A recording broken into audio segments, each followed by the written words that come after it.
दोस्तों ये हमारा पॉलिटी का 1 शॉर्ट वीडियो है जिसमें मैंने पूरे सिलेबस को मात्र 1.5 घंटे में कवर किया। ठीक है, आपको 7-8 घंटे की मैराथन लेने की ज़रूरत नहीं है। अगर आप बस इतना ही देख के जाते हैं जितना मैंने पढ़ा दिया है तो आपके यूपीएससी में पॉलिटी में एक भी सवाल गलत नहीं होने वाला है। तो चलिए स्टार्ट करते हैं संविधान सभा से। अगर हम बात करते हैं संविधान सभा का विचार या आइडिया किसने दिया, तो हेनरी मैन द्वारा दिया गया था। वो कहाँ के थे? ब्रिटेन के थे। वही इसका प्रैक्टिकल फॉर्म देखने को मिलता है अमेरिका और फ्रांस में। दोस्तों अगर हम भारत में संविधान सभा की मांग की बात करें तो पहली बार 1895 में बाल गंगाधर तिलक ने स्वराज बिल के माध्यम से पहली बार इनफॉर्मल डिमांड की थी। किसकी? संविधान सभा की। वही फॉर्मल डिमांड की बात करते हैं तो 1934 में एम एन रॉय ने की थी। वही ऑफिशियल डिमांड बात करते हैं तो 1935 में कांग्रेस द्वारा किया गया था संविधान सभा की। ठीक है दोस्तों, इसमें कुछ पॉइंट आप लिखिए कि 1922 में गांधी जी ने कहा था कि भारतीय संविधान जो भारतीयों की इच्छा अनुसार होगा, न कि इसमें कोई ब्रिटिश इंटरफेयर करेगा। वही 1928 में पंडित मोतीलाल नेहरू ने एक रिपोर्ट पेश की जो कि संविधान की नींव के लक्षण दिखाई देते हैं। वही आगे चल के संविधान का हमारा बेस बनता है। ठीक है, ये सब होने के बाद दोस्तों आता है अगस्त ऑफर। अगस्त ऑफर कब आता है? 8 अगस्त 1944 में पेश किया जाता है। किसके द्वारा? ये वायसराय लिलिथको द्वारा पेश किया जाता है। ब्रिटिश सरकार ने इसे आंशिक रूप से स्वीकार किया कि चलो ठीक है भारतीय संविधान होना चाहिए, but Congress and Muslim league ने इसे अस्वीकार किया और रिजेक्ट कर दिया। ठीक है, ये सब होने के बाद आता है दोस्तों क्रिप्स मिशन। क्रिप्स मिशन क्या होता है दोस्तों? मार्च 1942 में आता है। इसके अध्यक्ष थे, चेयरमैन थे स्टफर्ड क्रिप्स। इसको भी रिजेक्ट कर दिया जाता है। महात्मा गांधी जी ने कहते हैं एक प्रकार का ये काला कानून है। महात्मा गांधी जी ने इसे कहा था पोस्ट डेटेड चेक। एग्जाम में पूछ सकता है कि महात्मा गांधी जी ने क्या कहा था? इसे कहा था पोस्ट डेटेड चेक। और नेहरू जी ने क्या कहा था? नेहरू जी ने कहा था दोस्तों कि टूटते हुए बैंक का एक पोस्ट डेटेड चेक है हमारा क्रिप्स मिशन। ठीक है, ये दोनों पॉइंट याद रखिए क्योंकि एग्जाम में आ सकता है। और ये हम बात करते हैं आता है कैबिनेट मिशन। कैबिनेट मिशन कब आता है दोस्तों? मार्च 1946 में आता है। उस समय पूछ सकता है ब्रिटिश के पीएम कौन थे? ब्रिटिश के पीएम थे क्लेमेंट एटली साहब। किस पार्टीज थे? लेबर पार्टीज थे। और जो हमारा कैबिनेट मिशन आया था, अध्यक्ष कौन था? चेयरमैन कौन था? पैंथिक लारेन जो कि भारत का सचिव हुआ करता था। वही 2 मेंबर और थे, एवी अलेक्जेंडर और स्टफर्ड क्रिप्स। ठीक है, इसकी सिफारिश क्या थी दोस्तों? सिफारिश ये थी कि संविधान सभा गठन होना चाहिए और संविधान का सभा एक सदस्य 10 लाख लोगों को प्रतिनिधित्व करेगा। ठीक है, उस समय संविधान सभा कुल सदस्य कितने थे?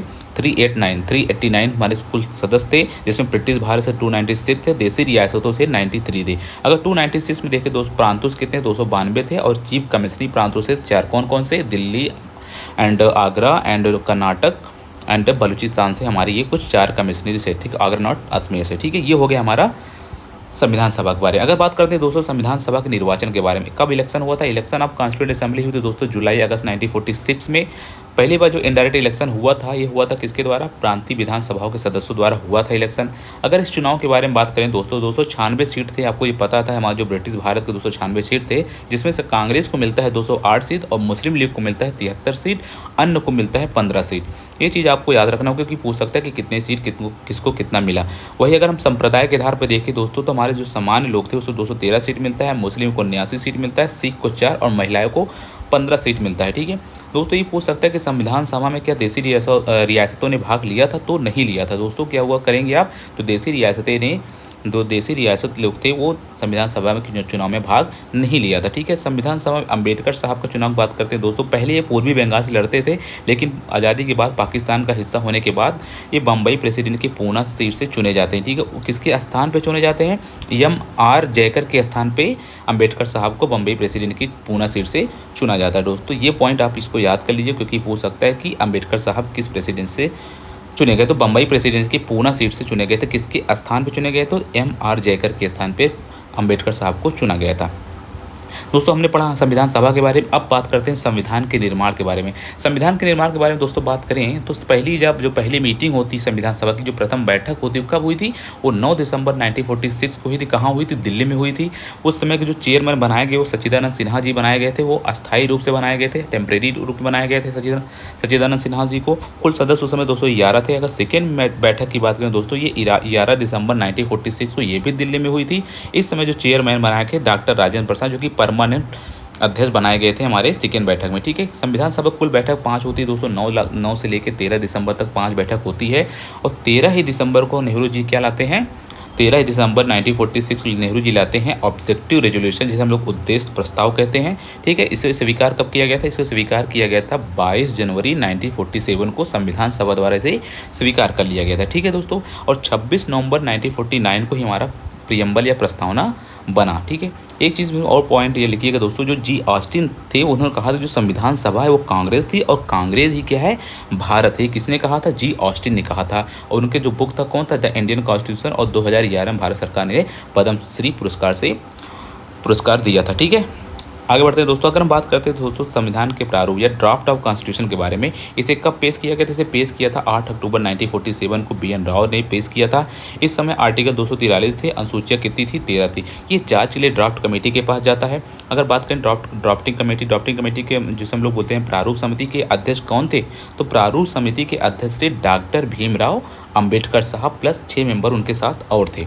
उनकी पहली रिपोर्ट आती है 21 फरवरी 1948 में पेश करते हैं। और उस समय जो रिपोर्ट आती है इसमें कहते हैं कितने आर्टिकल? 315 आर्टिकल, 8 शेड्यूल थे। ठीक है, जो प्रारूप समिति ने अपनी पहली रिपोर्ट पेश की थी। वही दूसरी रिपोर्ट कब पेश की थी? दूसरी रिपोर्ट प्रारूप समिति ने पेश की थी 1948 में, अक्टूबर 1948 में। इसमें 3 रीडिंग होती है। कौन 3 रीडिंग क्या क्या होता है इसके बारे में पढ़ते हैं, चलिए आगे देखते हैं।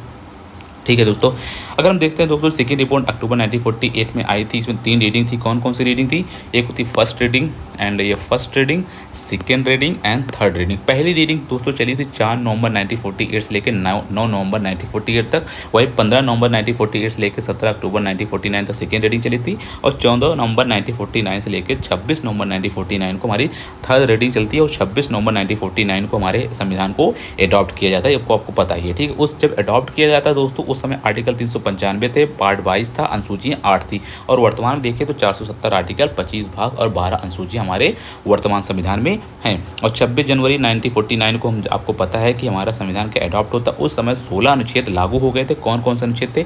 5, 6, 7, 8, 9। अब इसको देख लीजिए।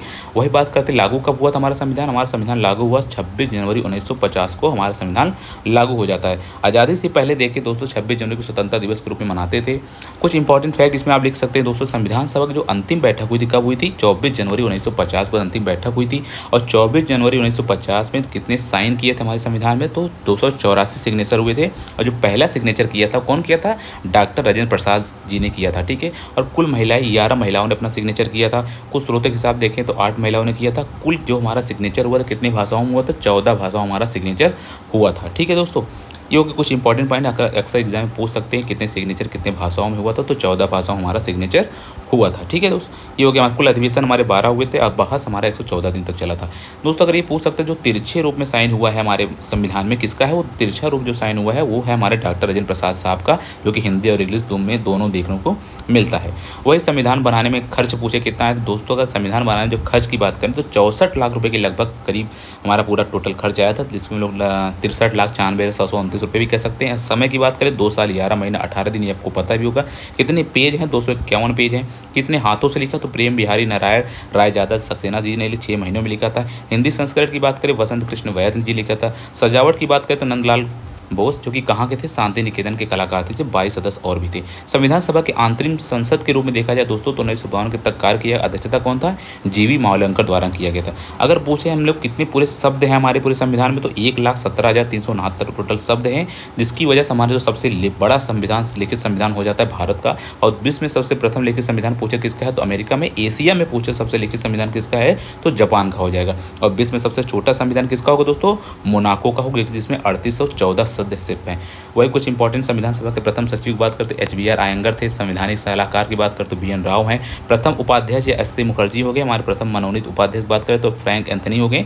और संविधान सभा के हमारे कुछ जो प्रारूप समिति के मेंबर अध्यक्ष कौन थे? डॉक्टर भीमराव अंबेडकर। वही दोस्तों संविधान सभा के जनक बात करें तो जेम्स मेडिसन है। और भारतीय संविधान जनक की बात करें तो BR अम्बेडकर। संविधान के जननी की बात करें तो ब्रिटिश संविधान जननी की बात करें दोस्तों ब्रिटिश संविधान हो जाएगा हमारा। और भारतीय संविधान के जननी की बात करें तो हमारा क्या हो जाएगा? V काजी कामा जी हो जाएंगे। ठीक है, और दोस्तों इसे नोट लिखिए जो महात्मा गांधी और मोहम्मद अली जिन्ना थे संविधान सभा के सदस्य नहीं थे। और तेज बहादुर सप्रू और जयप्रकाश नारायण संविधान सभा की सदस्यता को स्वीकार नहीं किए। तो ये एग्जाम में पूछ सकता है कि कौन 2 ऐसे पर्सन थे जो कि संविधान सभा के सदस्यों को स्वीकार नहीं किया? तो तेज बहादुर सप्रू और जयप्रकाश नारायण जी।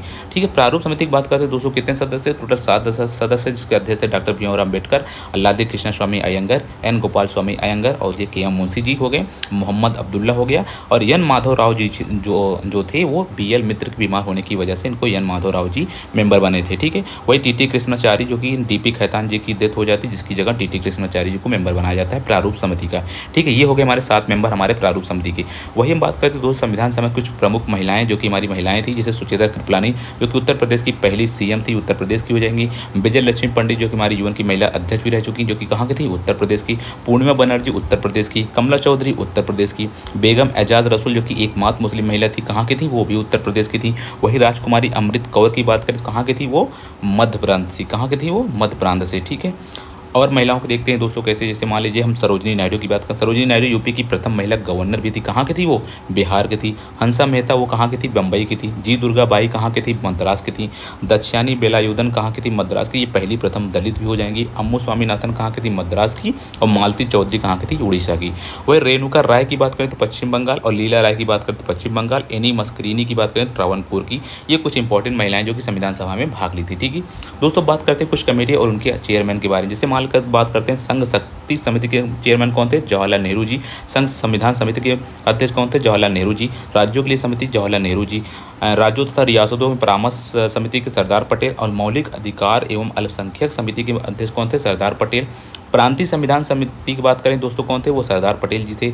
वही मौलिक अधिकारों के उप समिति की बात करें तो JB कृपलानी साहब थे। वो झंडा समिति और प्रक्रिया नियम समिति के अध्यक्ष पूछे तो डॉक्टर राजेंद्र प्रसाद दोनों के थे। ठीक है दोस्तों, और आगे हम बात करते हैं नियम समिति के अध्यक्ष कौन थे, वो डॉक्टर राजेंद्र प्रसाद साहब थे। वही प्रारूप समिति और मसौदा समिति के अध्यक्ष कौन थे, डॉक्टर भीमराव अंबेडकर। दोस्तों ये कुछ इंपॉर्टेंट कमेटी हो गए और उनके चेयरमैन हो गए, जो कि एग्जाम में 1-2 सवाल आ जाते हैं अक्सर कभी कभार। ठीक है दोस्तों, ये हो गया हमारा। दोस्तों अब चलिए हम बात करते हैं अपने प्रस्तावना के बारे में। पॉलिटी में प्रस्तावना बहुत इंपॉर्टेंट है। तो प्रियम्बल के बारे में बात करने से पहले दोस्तों बात करते हैं प्रियम्बल का विचार कहाँ से आया। प्रियम्बल का विचार दोस्तों आया हमारा कहाँ से, अमेरिका से। जो प्रियम्बल भाषा यूज किया कहाँ से लिया गया, ऑस्ट्रेलिया से लिया गया।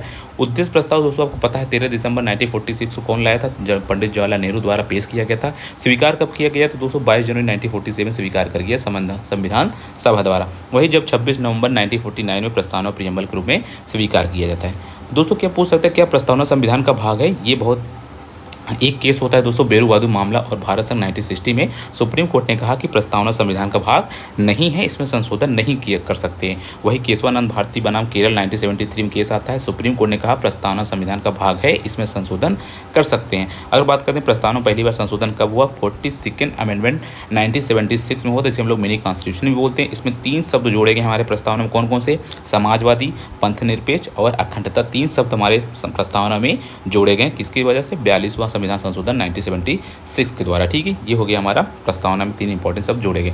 वही दोस्तों बात करते हैं प्रस्तावना को संबंधित कथन, जो कि एग्जाम में कभी पूछ लेता है कि प्रस्तावना के संविधान की आत्मा किसने कहा, तो ठाकुर दास बारहो द्वारा। प्रस्तावना संविधान की कुंजी है, किसने कहा था, गजेंद्र गटकर ने कहा था। प्रस्तावना संविधान का परिचय पत्र किसने कहा था, नाना साहब पालकीवाला ने कहा था। प्रस्तावना संविधान की राजनीतिक जन्म कुंडली है, किसने कहा था, KM मुंशी जी ने कहा था। प्रस्तावना संविधान सम्मिलनताओं के विचारों की जानने की कुंजी किसने कहा था, अर्नेस्ट वाकर ने कहा था। प्रस्तावना हिंदुओं की सभा है, किसने कहा था, बिस्काउट। और प्रस्तावना भारत के सूक्ष्म दल है, किसने कहा था, ये G ऑस्टिन ने कहा था। ठीक है, ये हमारे कुछ इंपॉर्टेंट स्टेटमेंट जो कि एग्जाम में अक्सर पूछे जाते हैं। दोस्तों देखिए ये हमारा हो गया प्रियम्बल, आप इसमें देख सकते हैं we the people of India. ये कुछ इंपॉर्टेंट टर्म है जो कि एग्जाम में काफ़ी पूछा जाता है कि जस्टिस कितने प्रकार के होते हैं, लिबर्टी कितने प्रकार के होते हैं, इक्वलिटी कितने प्रकार के होते हैं, फ्रेटर्निटी क्या होता है, ये सब चीज़ें हम पढ़ते हैं। ठीक है दोस्तों, चलिए आगे देखते हैं। आपको कुछ इंपॉर्टेंट पॉइंट आपको दिखा देते हैं, justice, social, economic and political. ठीक है, अगर हम बात करें दोस्तों जो हमारे प्रस्तावना में दिया गया है कि इक्वलिटी क्या होती है, फ्रेटर्निटी की, तो बात करते हैं प्रस्तावना दोस्तों जो न्याय है, कितने प्रकार का न्याय दिया गया, सामाजिक न्याय, आर्थिक न्याय, राजनीतिक न्याय, 3 प्रकार का न्याय हमारे प्रस्तावना में दिया गया, social justice, economic justice and political justice, जो कि कहाँ से लिया गया, वो रूस से लिया गया। वही लिबर्टी की बात करें दोस्तों, 5 प्रकार की लिबर्टी होती है, किसकी, विचार की, अभिव्यक्ति की, विश्वास, धर्म, उपासना की, 5 प्रकार की लिबर्टी हमारे प्रस्तावना में दिया गया है। भाईचारा हमारा फ्रेटर्निटी हो जाएगा। वही दोस्तों इक्वलिटी की बात करें दोस्तों, क्या दोस्तों एक चीज़ और लिखिएगा, समानता, स्वतंत्रता, बंधुत्व कहाँ से लिया गया, हमारा फ्रांस से लिया गया। वही 2 प्रकार की इक्वलिटी होती है, कौन कौन सी, स्टेटस की, अपॉर्चुनिटी की, गरिमा और प्रतिष्ठा या अवसर की, ये हमारी 2 इक्वलिटी होती है दोस्तों। 3 न्याय, 5 लिबर्टी एंड 2 इक्वलिटी हमारे प्रस्तावना में दिया गया है। ये बहुत इंपॉर्टेंट है, आप इसको याद रखिएगा। चलिए दोस्तों, अब बात करते हैं हमारे शेड्यूल्स के बारे में। शेड्यूल्स देखते हैं दोस्तों हमारे भारत संविधान में कितने हैं। तो हमारे पूरे ओरिजिनल से जब हमारा कॉन्स्टिट्यूशन था उस समय 8 शेड्यूल थे। प्रेजेंट टाइम में देखते हैं हमारे कितने शेड्यूल हैं, 12 शेड्यूल्स है। प्रथम शेड्यूल में देखते हैं दोस्तों भारत संघ और उसके राज्य क्षेत्रों के वर्णन के नामों का वर्णन दिया गया है। प्रेजेंट टाइम हमारे वर्तमान राज्य कितने 28 हैं, केंद्र शासित प्रदेश कितने हैं 8 हैं। जब नया राज्य बनाया जाता है तब अनुसूची 1 में संशोधन किया जाता है। ये चीज़ याद रख सकते हैं। वही दोस्तों शेड्यूल टू दूसरा क्या कहता है, शेड्यूल दूसरे में क्या लिखा है, वेतन और भत्ते के बारे में लिखा गया। सैलरीज एंड अलाउंसेस के बारे में किसमें लिखा गया, शेड्यूल दूसरे में लिखा गया है। वही शेड्यूल तीसरा क्या कहता है दोस्तों, शेड्यूल तीसरे में हमारे शपथ के बारे में बात किया गया है। शेड्यूल चौथे में क्या लिखा है दोस्तों, शेड्यूल चौथे में राज्यसभा में सीटों का बंटवारा जो है, डिस्ट्रीब्यूशन ऑफ सीट इन राज्यसभा के बारे में शेड्यूल 4 में बात किया गया। जैसे उत्तर प्रदेश राज्यसभा सीटें कितनी हैं, 31 हैं। महाराष्ट्र में कितनी हैं, 19 हैं। तमिलनाडु कितने हैं, 18 हैं। पश्चिम बंगाल में कितने हैं, 16 हैं। बिहार एंड 16 है। वो कर्नाटक कितने हैं, 12 हैं। ठीक है दोस्तों, आंध्र प्रदेश में 11, मध्य प्रदेश में 11, गुजरात में 11। इसका ट्रिक याद कर सकते हैं आप, 11 अंधे मध्य से गुजरे। आंध्र प्रदेश, मध्य प्रदेश, गुजरात में 11 सीट्स हैं। ठीक है, राजस्थान में 10, उड़ीसा में 10, केरला में 9। ये कुछ इंपॉर्टेंट राज्यसभा की सीटें हैं दोस्तों जो कि हमारे शेड्यूल 4 में दिया गया है। ठीक है दोस्तों, आइए दोस्तों अब बात करते हैं शेड्यूल 6 के बारे में। शेड्यूल 6 में देखेंगे दोस्तों तो असम, त्रिपुरा, मेघालय, मिजोरम के अनुसूचित जनजाति क्षेत्रों में जो नियंत्रण प्रशासन के बारे में बात करता है शेड्यूल 6। वही शेड्यूल 7 में क्या बात करता है दोस्तों, शेड्यूल 7 केंद्र और राज्यों के मत शक्तियों का विभाजन के बारे में बात करता है। 3 लिस्ट होती है, कौन कौन सी, संघ सूची, राज्य सूची और समवर्ती सूची। वही यूनियन लिस्ट में देखें 97 विषय पहले थे, अब प्रेजेंट टाइम में 100 विषय। स्टेट लिस्ट में पहले 66 थे, अब प्रेजेंट टाइम में 61 विषय है।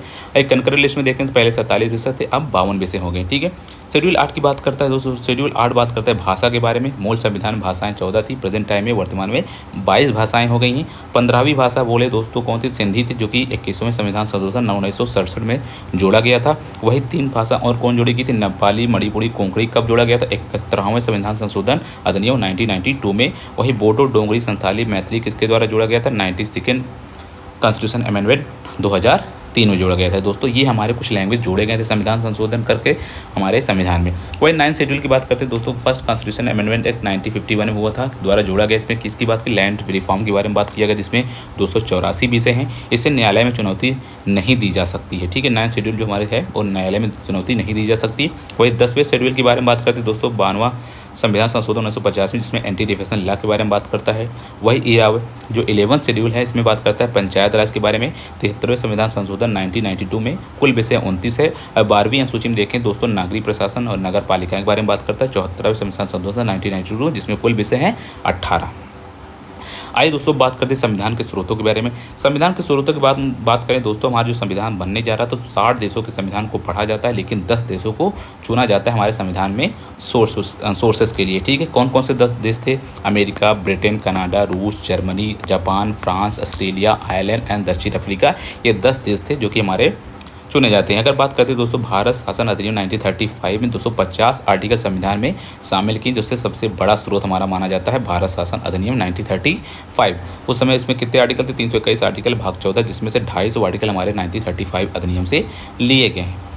ठीक है दोस्तों अब देखते हैं हमारा कौन सा सोर्स क्या, किस कंट्री से क्या क्या लिया गया, इसको देख लेते हैं, इसको पढ़ लेते हैं, जो कि बहुत इंपॉर्टेंट है। अगर हम बात करते हैं दोस्तों भारत शासन अधिनियम से क्या क्या लिया गया है, तो लोक सेवा आयोग शक्तियों के वितरण की 3 सूचियों के बारे में बात करता है। प्रशासनिक जो हमारी प्रशासनिक व्यवस्था है कहाँ से लिया, 1935 से लिया गया है। न्यायपालिका का ढांचा कैसा होना चाहिए, वो भी हमारा 1935 से लिया गया है। संघीय व्यवस्था कैसा होना चाहिए, वो भी 1935 से लिया गया है। राज्यपाल का पद, आपातकाल लगाने की शक्तियों कहाँ से लिया गया, 1935 के अधिनियम से लिया गया है। वही दोस्तों हम बात करते हैं ब्रिटेन के संविधान से क्या क्या लिया गया है। एकल नागरिकता, सिंगल सिटीजनशिप की बात करता है। पार्लियामेंट्री सिस्टम की बात करता है। बाइकैमरल सिस्टम की बात करता है।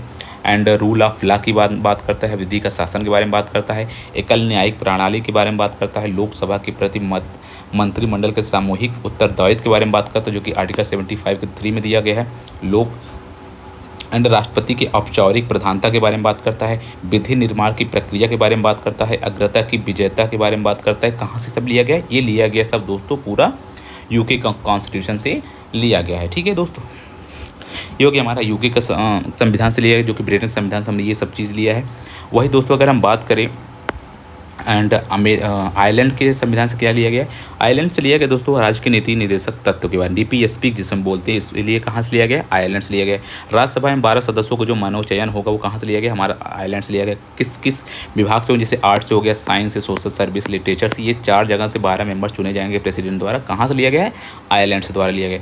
राष्ट्रपति का निर्वाचन मंडल कहाँ से लिया गया दोस्तों? ये भी हमारे जो प्रेसिडेंट का इलेक्टोरल कॉलेज एंड मेथड है, कहाँ से लिया गया? हमारा आयरलैंड से लिया गया। ठीक है, ये हो दोस्तों हमारे इंपॉर्टेंट आयरलैंड से लिया गया कुछ सोर्स है। अगर बात करें दोस्तों अमेरिका से, अमेरिका से दोस्तों लिया गया fundamental rights, idea of preamble, impeachment on the president, independent judiciary के बारे में बात करता है, the principle of judicial review के बारे में बात करता है, अमेरिका द्वारा लिया गया। सुप्रीम कोर्ट हाई कोर्ट के न्यायाधीशों को पद से हटाने की बात कहाँ से लिया गया? अमेरिका से लिया गया। रिमूवल ऑफ जजेस of supreme court and high court, उपराष्ट्रपति का जो पद है वो कहाँ से लिया गया? हमारे दोस्तों अमेरिका से लिया गया।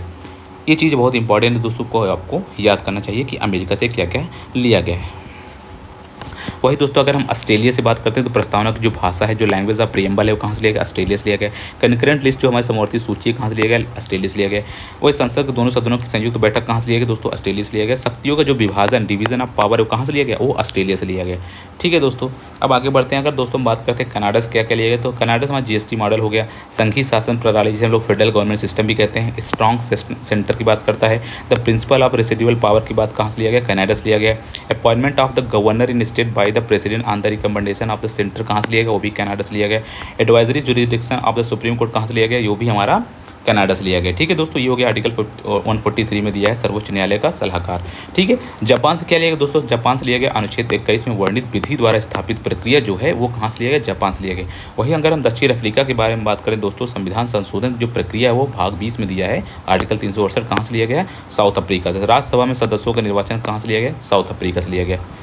ठीक है दोस्तों, अगर हम बात करें दोस्तों एक चीज़ और लिखिएगा, एंड रूस से बात करें दोस्तों क्या लिया गया? फंडामेंटल ड्यूटीज़ हो गया, जुडिशियल आइडियल एंड प्रियम्बल हो गया, 5 ईयर प्लान हो गया, जो सब चीज़ें कहाँ से लिया? रसिया से लिया गया। वही फ्रांस से क्या लिया गया दोस्तों? रिपब्लिकन सिस्टम, जो हमारा गणनात्मक व्यवस्था है, कहाँ से लिया गया? फ्रांस से लिया गया। प्रस्तावना में 3 शब्द कौन से? स्वतंत्रता, समानता, बंधुत्व, जो हमारी इक्वलिटी, इंडिपेंडेंस एंड फ्रेटर्निटी है, कहाँ से लिया गया?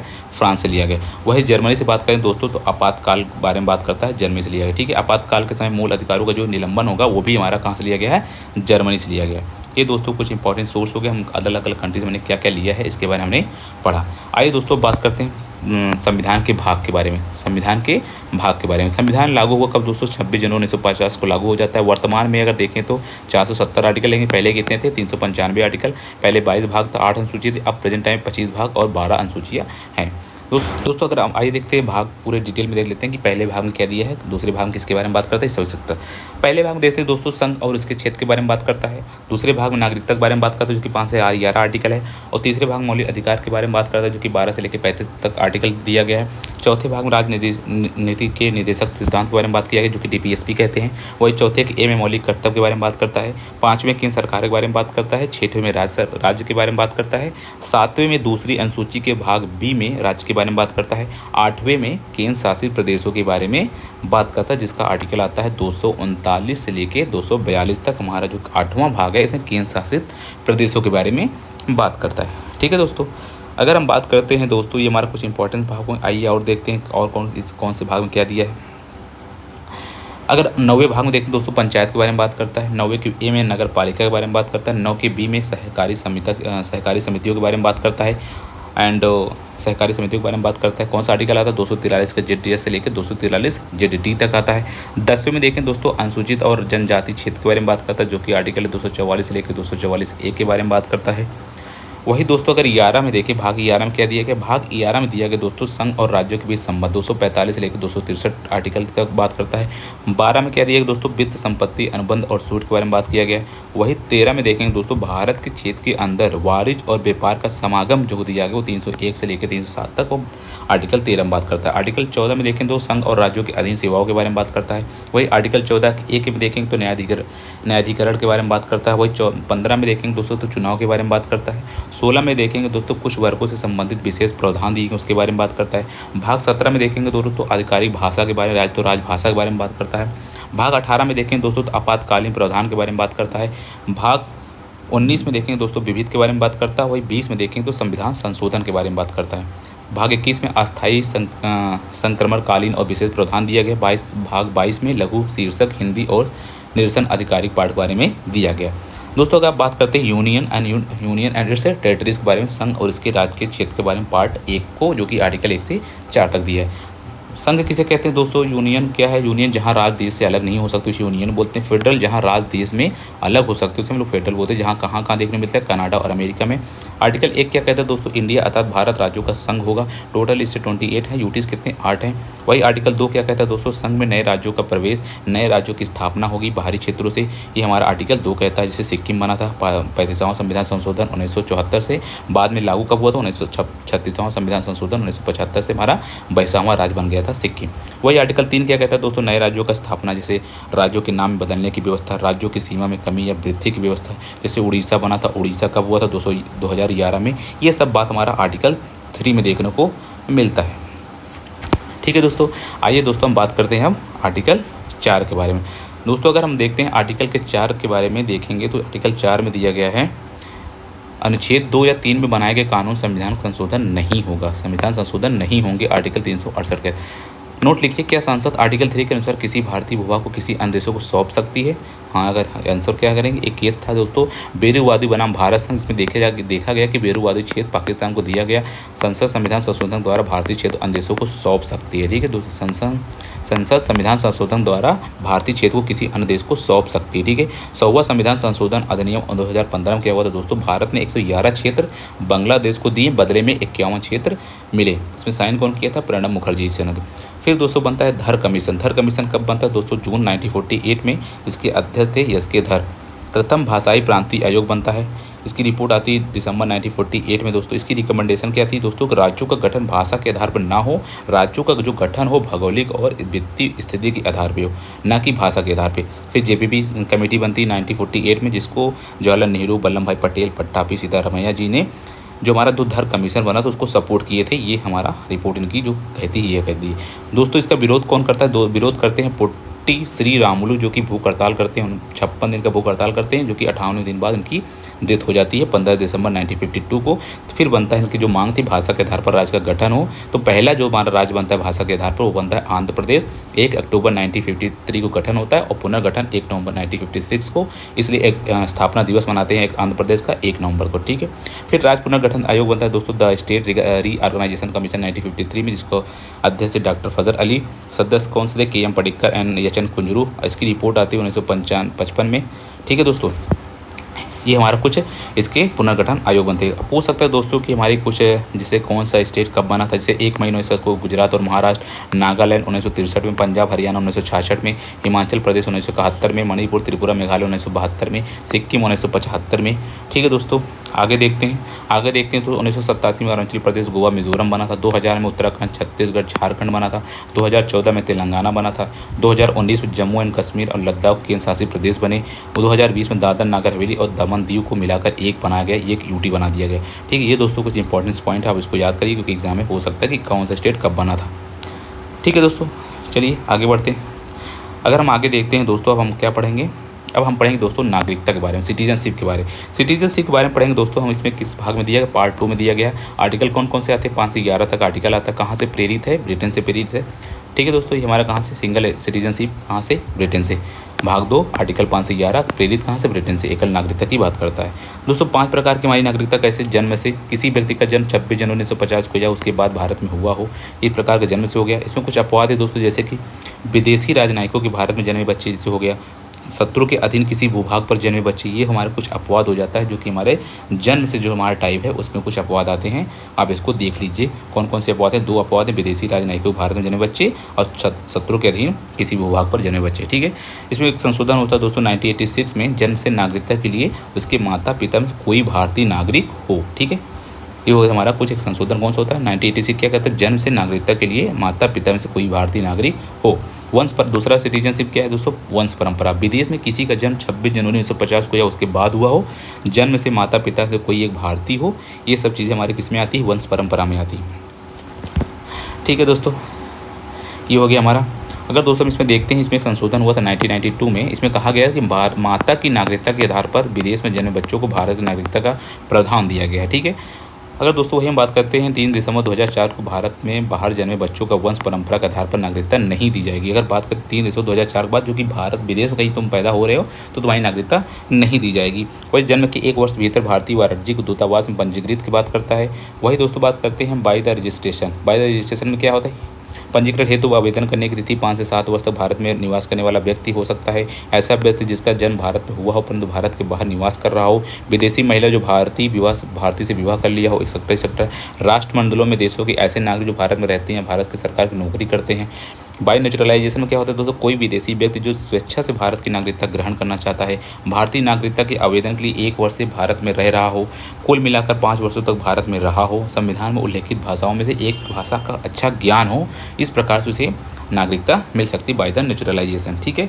वही दोस्तों बात करते हैं बाय द एक्विजिशन, जिसमें हम लोग भूमि अर्जन द्वारा से भारत सरकार द्वारा किसी नए भूभाग को अर्जित भारत में विलय किया गया हो तब उसको नागरिकता मिल सकती है। एंड ऑफ द सिटीजनशिप कैसे हो सकता है सर दोस्तों, होता है रेनंसिएशन, टर्मिनेशन एंड डिप्रीविएशन। डिप्रीविएशन द्वारा क्या होता है दोस्तों, संविधान के प्रति अगर अनिष्टा दिखाने पर, युद्धकाल शत्रु में सहायता करने पर, पंजीकरण, देशीकरण, नागरिकता प्राप्त करने 5 वर्ष के भीतर, किसी अन्य देश द्वारा 2 वर्ष की सजा पाने पर, लगातार 7 वर्ष तक देश से बाहर रहने पर, किसी भारतीय स्त्री द्वारा विदेशी पुरुष से विवाह करने पर, ये सब नागरिकता हटा दी जाएगी आपकी। अनुच्छेद 5 में क्या कहता है दोस्तों, अनुच्छेद 5 कहता है संविधान के प्रारंभ में नागरिकता के बारे में बात करता है। अनुच्छेद 6 बात करता है दोस्तों पाकिस्तान से भारत आने वाले व्यक्ति, और अनुच्छेद 7 बात करता है दोस्तों भारत से पाकिस्तान जाने वाले व्यक्ति के बारे में। अनुच्छेद 8 बात करता है दोस्तों भारत के बाहर रहने वाला भारतीय उद्भव से कुछ व्यक्तियों की नागरिकता के अधिकार के बारे में बात करता है। आर्टिकल 9 क्या बात करता है दोस्तों, यदि कोई व्यक्ति अपनी इच्छा से विदेश की नागरिकता स्वीकार कर लेता है तो उसकी भारतीय स्वतः समाप्त हो जाती है। अनुच्छेद 10 क्या बात करता है दोस्तों, किसी व्यक्ति नागरिकता संसदीय विधि द्वारा ली जा सकती है। अनुच्छेद 11 क्या कहता है दोस्तों, संसद को नागरिकता से संबंधित कानून बनाने का अधिकार है। अनुच्छेद 11 ये हो गया हमारे कुछ इंपॉर्टेंट आर्टिकल। कुछ संशोधन होते हैं जैसे नागरिकता संशोधन अधिनियम 7 होते हैं। कौन कौन से, 95 में, 86 में, 92 में, 2003, 2005, 2015, 2019 इतने अधिनियम होते हैं, नागरिकता संशोधन अधिनियम होते हैं। ठीक है दोस्तों। अगर बात करते हैं दोस्तों विदेश में बसे भारतीय मूल के लोगों ने 3 श्रेणियों में बांटा गया। कौन कौन से, NRI, person of India origin और overseas citizen of India. PIO card, OCI card को दोस्तों 2015 मिलाकर एक कार्ड बना दिया गया जिसे बोलते हैं ओसीआई कार्ड। अगर 182 दिन से आप बाहर रहते हैं तो आपको एनआरआई कहा जाएगा। ये हो गया हमारा दोस्तों 3 प्रकार से बांटा गया है। अगर दोस्तों हम बात करते हैं भारतीय संशोधन अधिनियम 2019 के बारे में, अगर दोस्तों बात करते हैं नागरिकता जो हमारा संशोधन अधिनियम होता 2019 में क्या कहा गया था इसमें दोस्तों, जो हमारा 2019 में संशोधन अधिनियम हुआ तो इसमें कहा गया था कोई भी व्यक्ति जो अफगानिस्तान, बांग्लादेश, पाकिस्तान के हिंदू, सिख, जैन, बौद्ध, पारसी अथवा ईसाई समुदाय से संबंध रखता हो तथा 31 दिसंबर 2014 को या उसके पूर्व भारत में प्रवेश किया हो उससे अवैध प्रवासी नहीं माना जाएगा। ठीक है। ये दोस्तों हमारा 2019 में सिटीजनशिप अमेंडमेंट एक्ट में कहा गया। इसमें कहा गया दोस्तों इस अधिनियम भारत में निवास करने की अनिवार्य अवधि को 11 वर्ष से घटाकर कितने वर्ष कर दिया गया, 5 वर्ष कर दिया गया। ठीक है। इस अधिनियम के प्रावधान असम, मेघालय, मिजोरम, त्रिपुरा आदिवासी क्षेत्रों तथा बंगाल की पूर्वी सीमांत में आने वाले जो अवैध प्रवासियों पर लागू नहीं होंगे। ये हो गया हमारा कुछ 2019 में जो संशोधन हुआ था उसके बारे में बात किया। दोस्तों अब बात करते हैं दोस्तों फंडामेंटल राइट के बारे में। फंडामेंटल राइट किस में कहाँ से लिया गया दोस्तों, यूएस से लिया गया। कौन से भाग में आता है, भाग 3 में आता है। इसे भाग 3 को हम लोग मैग्ना कार्टा भी कहते हैं दोस्तों। अनुच्छेद कौन कौन से आते हैं, 12 से लेकर 35 तक। मूल संविधान की बात करें दोस्तों 7 मूल अधिकार थे, लेकिन बाद में कितने 6 मूल अधिकार हो गए। कौन कौन से, जो हमारा 7वां मूल अधिकार दोस्तों हटा गया वो था 19 का 1 कयाब, जिसमें समाप्त कर दिया गया राइट टू प्रॉपर्टी को। बाद में 44वें संविधान संशोधन 1978 द्वारा 300A में रखा गया और उस समय पीएम कौन थे, मोरारजी देसाई थे। ठीक है। इसे 300A में लीगल राइट बना दिया गया। ये हो गया हमारा, इसलिए हमारे फंडामेंटल राइट 6 हैं। कौन कौन से हैं, समता का अधिकार, स्वतंत्रता का अधिकार, शोषण के विरुद्ध अधिकार, धार्मिक स्वतंत्रता का अधिकार, सांस्कृतिक एवं शैक्षिक अधिकार। ठीक है। ये हो गया हमारे कुछ संवैधानिक उपचारों का अधिकार। संवैधानिक उपचारों का अधिकार दोस्तों आर्टिकल 32 है, जिससे अम्बेडकर साहब ने संविधान की आत्मा या हृदय कहते हैं।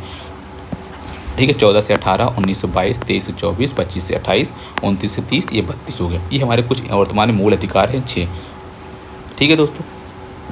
आइए दोस्तों बात करते हैं अनुच्छेद 12 में क्या। अनुच्छेद दोस्तों 12 में राज्य की परिभाषा के बारे में बात करता है, जो कि हमारे राष्ट्र या तो डिफिनेशन ऑफ स्टेट या तो नेशन कह सकते हैं। एक नेशन में क्या क्या रहता है दोस्तों, भारत सरकार, संसद, राज्य सरकार एंड राज्य विधानमंडल, स्थानीय निकाय, अन्य निकाय, ये सब चीज़ें आती हैं हमारे राज्य की परिभाषा में। अनुच्छेद 13 क्या कहता है दोस्तों, अनुच्छेद 13 कहता है राज्य कोई ऐसा कानून नहीं बनाएगा जिससे मूल अधिकारों का उल्लंघन हो, ठीक है, यदि ऐसा कोई कानून ला बनाया तो स्वतः समाप्त हो जाएगा, अनुच्छेद 13 कहता है। अनुच्छेद 14 क्या कहता है दोस्तों? अनुच्छेद 14 कहता है समता समानता का अधिकार, राइट टू इक्वलिटी, 14 से 18 तक। 14 में कहता है दोस्तों विधि के समझ समानता एवं समान संरक्षण, equality before law and equal protection law. किससे दोस्तों? इक्वलिटी बिफोर लॉ कहाँ से लिया गया? ब्रिटेन से, और इक्वल प्रोटेक्शन लॉ कहाँ से लिया गया? यूएसए से। ये कुछ इंपॉर्टेंट आर्टिकल हमारा 14 में बात करता है, ठीक है दोस्तों। ये हो गया हमारा आर्टिकल 14। और एक कुछ एमपी और राष्ट्रपति या राज्यपाल को कुछ स्पेशल राइट्स दिए गए हैं, उसके बारे में बात करता है दोस्तों। अगर बात करें अनुच्छेद 14 में प्रिंसिपल ऑफ नेचुरल जस्टिस के बारे में बात करता है, किस केस द्वारा? मिनर्वा मिल्स वर्सेस संघ सरकार द्वारा 1980 में, ठीक है। अनुच्छेद 15 क्या कहता है दोस्तों? जाति, लिंग, धर्म और जन्म के स्थान पर किसी को आप भेदभाव नहीं कर सकते। आर्टिकल 15(2) में क्या कहता है? उपरोक्त आधार पर तालाब, दुकानों, होटलों, सार्वजनिक पार्क में प्रवेश से नहीं रोका जा सकता है। 15(3) में कहता है राज्यों को अधिकार दिया गया है कि वह महिलाओं और बच्चों के लिए विशेष प्रावधान करे, स्पेशल प्रोविजन करे, ठीक है दोस्तों। वही अनुच्छेद 16 में क्या कहता है दोस्तों? अनुच्छेद 16 कहता है दोस्तों लोक नियोजन की समानता, इक्वल अपॉर्चुनिटी, सरकारी नौकरी में समानता दिया जाए, ठीक है। इक्वल अपॉर्चुनिटी सरकारी नौकरी में समानता की बात करता है। अनुच्छेद 16 के 4 में कहता है दोस्तों राज्य के अधिकार है कि वह जनसंख्या के अनुपात में आरक्षण दे सकता है, ठीक है। राज्य को अधिकार है कि वह जनसंख्या के आधार पर आरक्षण दे सकता है। अनुच्छेद 16 का 6 क्या कहता है? 103 संविधान संशोधन 2009 से जोड़ा गया कि ईडब्ल्यूएस के 10% का आरक्षण सरकारी नौकरी में दिया जाएगा। हमारा दिया जाता है कौन सा? 103वां संविधान संशोधन 2019 में। वही अनुच्छेद 17 कहता है दोस्तों अनटचेबिलिटी की बात करता है, एंड ऑफ अनटचेबिलिटी के बारे में बात करता है, ठीक है दोस्तों। 19 के 1 बी में देख लीजिए क्या दिया गया। 19 के 1 के सी में क्या दिया गया है? सभा, संघ या सहकारी समिति बनाकर रखना। 19 के 1 के डी में भारत में कहीं भी घूमने की स्वतंत्रता आपको दिया गया है, ठीक है। 19 के ई में क्या दिया गया? निवास या बसने की स्वतंत्रता देता है। 19 1 के जी में क्या दिया है दोस्तों? किसी भी व्यवसाय या व्यापार की स्वतंत्रता देता है। ये कुछ इंपॉर्टेंट आर्टिकल है जो आर्टिकल 19 के सब पार्ट में दिया गया है। आर्टिकल 20 किसके बारे में बात करता है दोस्तों? आर्टिकल 20 बात करता है दोष सिद्धि में संरक्षण, जब तक दोष अपराध सिद्ध न हो जाए तब तक आप अपराधी नहीं माने जाएंगे। 20 के 1 में क्या दिया गया दोस्तों? एक्स पोस्ट फैक्टो ला दिया गया है। वही 20 के 2 में क्या दिया? कंजर्वेशन फ्रॉम डबल पनिशमेंट के बारे में, दोहरे दंड से संरक्षण की बात कौन करता है? 20 का 2। 20 के 3 में क्या दिया? कंजर्वेशन ऑफ विटनेस के बारे में बात करता है, ठीक। आर्टिकल 21 के बारे में बात करते हैं कि protection of life, personal liberty, जिसमें नीति की अधिनियम, साफ पानी, चिकित्सा सहायता, विवाह की स्वतंत्रता, विदेश जाने की स्वतंत्रता, निजता का अधिकार, ये सब आर्टिकल 21 में दिया है दोस्तों। 21A में क्या दिया है? राइट टू एजुकेशन, कहाँ से जोड़ा? 6 से 14 साल के बच्चों को निःशुल्क शिक्षा अनिवार्य है। किस संविधान संशोधन से? 66वें संविधान संशोधन 2002 द्वारा, ठीक है। दोस्तों आर्टिकल 23 से 24 देखते हैं दोस्तों, ये शोषण के विरुद्ध अधिकार है। आर्टिकल 23 में क्या दिया है दोस्तों? बेगारी, बधुआ मजदूरी, जो कि हमारा ह्यूमन ट्रैफिकिंग है, फोर्स लेबर है, इसके बारे में बात करते हैं आर्टिकल 23। वही आर्टिकल 24 बात करता है दोस्तों बालकों के नियोजन के प्रतिषेध के बारे में, provision of employment of children, 14 year से कम आयु के बच्चों को जोखिम वाले कार्यों में नहीं लगाया जा सकता है, आर्टिकल 24 कहता है। वही दोस्तों आर्टिकल हम right to freedom to religion बात करते हैं, जो कि 25 से लेकर 28 तक है। अगर हम बात करते हैं दोस्तों आर्टिकल 25 में क्या दिया गया है, तो आर्टिकल 25 में दिया गया दोस्तों फ्रीडम ऑफ कॉन्साइंस एक्सेट्रा, अंतःकरण आदि की स्वतंत्रता, ठीक है। वही आर्टिकल 26 क्या कहता है? धार्मिक कार्यों के प्रबंधन की स्वतंत्रता के बारे में बात करता है। आर्टिकल 26 बात करता है, कौन बात करता है? Article 26 freedom to manage religious affair. वही आर्टिकल 27 किसके बारे में बात करता है दोस्तों? आर्टिकल 27 बात करता है freedom to taxes for religious promotion, दान पर कोई टैक्स नहीं लगेगा, आर्टिकल 27 कहता है। वही आर्टिकल 28 क्या कहता है दोस्तों? फ्रीडम इन एजुकेशनल इंस्टीट्यूट, किसी भी शिक्षण संस्थान में कोई विषय धर्म की शिक्षा नहीं दी जाएगी, अनुदान रुपए सरकार द्वारा नहीं दिया जाए, ठीक है। किसी भी संस्थान में कोई विशेष धर्म शिक्षा नहीं दी जाएगी, आर्टिकल 28 कहता है। वही दोस्तों अगर हम बात करते हैं कल्चरल एजुकेशन राइट, जो कि 29 से लेकर 30 तक है। 29 में क्या कहता है दोस्तों? 29 में कहा गया है protection of interest of the minorities, ठीक है, अल्पसंख्यक वर्गों के हितों के संरक्षण बात करता है। वही आर्टिकल 30 में किसके बारे में बात करता है दोस्तों? आर्टिकल 30 बात करता है शिक्षण संस्थाओं की स्थापना के बारे में बात करता है। आर्टिकल 32 संवैधानिक उपचारों के अधिकार के बारे में बात करता है, जिसे अम्बेडकर साहब ने आत्मा कहा है संविधान की। दोस्तों कुछ इंपॉर्टेंट आर्टिकल 32 में दिया है, जैसे सुप्रीम कोर्ट द्वारा 5 रिट्स है, कौन कौन से? हैवियस कार्पस, जिसका शाब्दिक अर्थ होता है व्यक्ति को प्रस्तुत किया जाए। मैंडमस क्या होता है जिसको दोस्तों? द मैंडमस होता है, इसका होता है वी गिव ऑर्डर, हम आदेश देते हैं। प्रोविजन मतलब होता है प्रतिषेध, इसका मतलब होता है इट मीन्स टू रिफ्यूज, हम अर्थ मना करना, ठीक है। वही हमारा होता है दोस्तों, एक होता है उत्प्रेषण। उत्प्रेषण क्या होता है दोस्तों? It's literal meaning inform completely to the gate call, ठीक है, पूर्णतः सूचित करना या मांगवा लेना। वही दोस्तों अधिकार परीक्षा के बारे में बात करें दोस्तों कि इसका शाब्दिक अर्थ होता है आपका प्रतिकार क्या है, it means what is your authority, ठीक है दोस्तों। विदेशी एवं भारतीय नागरिकों को प्राप्त मौलिक अधिकार कौन कौन से दोस्तों? ये आप देख सकते हैं, इतने आर्टिकल हैं जो कि हमारे विदेशी और भारतीय नागरिक को प्राप्त हैं, ठीक है। विदेशी एवं भारतीय नागरिक दोनों को मौलिक अधिकार प्राप्त है। केवल भारतीय को प्राप्त मौलिक अधिकार कौन सा दोस्तों? Article 15, article 16, article 19, article 29, article 30, ठीक है, ये हमारे भारतीय को मिला हुआ है। दोस्तों आइए अब बात करते हैं डीपीएसपी के बारे में, जिसे हम लोग बोलते हैं राज्य के नीति निर्देशक सिद्धांत के बारे में। पार्ट 4 में दिया आर्टिकल कौन कौन से आते हैं इसमें? आर्टिकल 36 से लेकर 51 तक आते हैं। दोस्तों अगर हमारा पूछें कि हमारा डीपीएसपी कहाँ से इंस्पायर्ड है, हमारा आयरलैंड से। इसका उद्देश्य है कल्याणकारी राज्य की स्थापना करना। राज्य के नीति निर्देशक सिद्धांत किसी भी न्यायालय द्वारा लागू नहीं कराए जा सकते हैं, इन्हें वैधानिक प्राप्त नहीं है। कानून बनाते समय डीपीएसपी को ध्यान में रखना होगा, ये बहुत इंपॉर्टेंट है। ठीक है दोस्तों, अगर हम बात करें दोस्तों राजनीति निर्देशक सिद्धांत के बारे में, कौन से कथन बहुत स्टेटमेंट पूछते हैं, कौन किसने क्या कहा, ये एग्जाम में आते हैं। दोस्तों केटी शाह ने क्या कहा था? केटी शाह ने कहा था दोस्तों ऐसा चेक है जिसे बैंक की सुविधा के अनुसार अदा किया जाता है। डीपीएसपी एक ऐसा चेक है जिसे बैंक की सुविधा के अनुसार अदा किया जाता है। किसने कहा है दोस्तों? एक केटी शाह ने कहा है। ठीक है दोस्तों, और पूछ सकते हैं कि संविधान की आत्मा है, कौन कहा है? जी ऑस्टिन ने कहा है। डीपीएसपी संविधान की आत्मा है, किसने कहा है? जी ऑस्टिन ने कहा है। दोस्तों पूछ सकते हैं संविधान की अनोखी विशेषता या नवीन विशेष है, कौन कहा है? अम्बेडकर साहब ने कहा है। वही दोस्तों बात कर सकता है कि डीपीएसपी भावनाओं का वास्तविक कूड़ादान या सच्चा कूड़ादान है, ये किसने कहा है? टीटी कृष्णाचार्य जी ने कहा है। डीपीएसपी संविधान की जीवनदायी प्रावधान है, किसने कहा है? एलएम सिंघवी ने कहा है।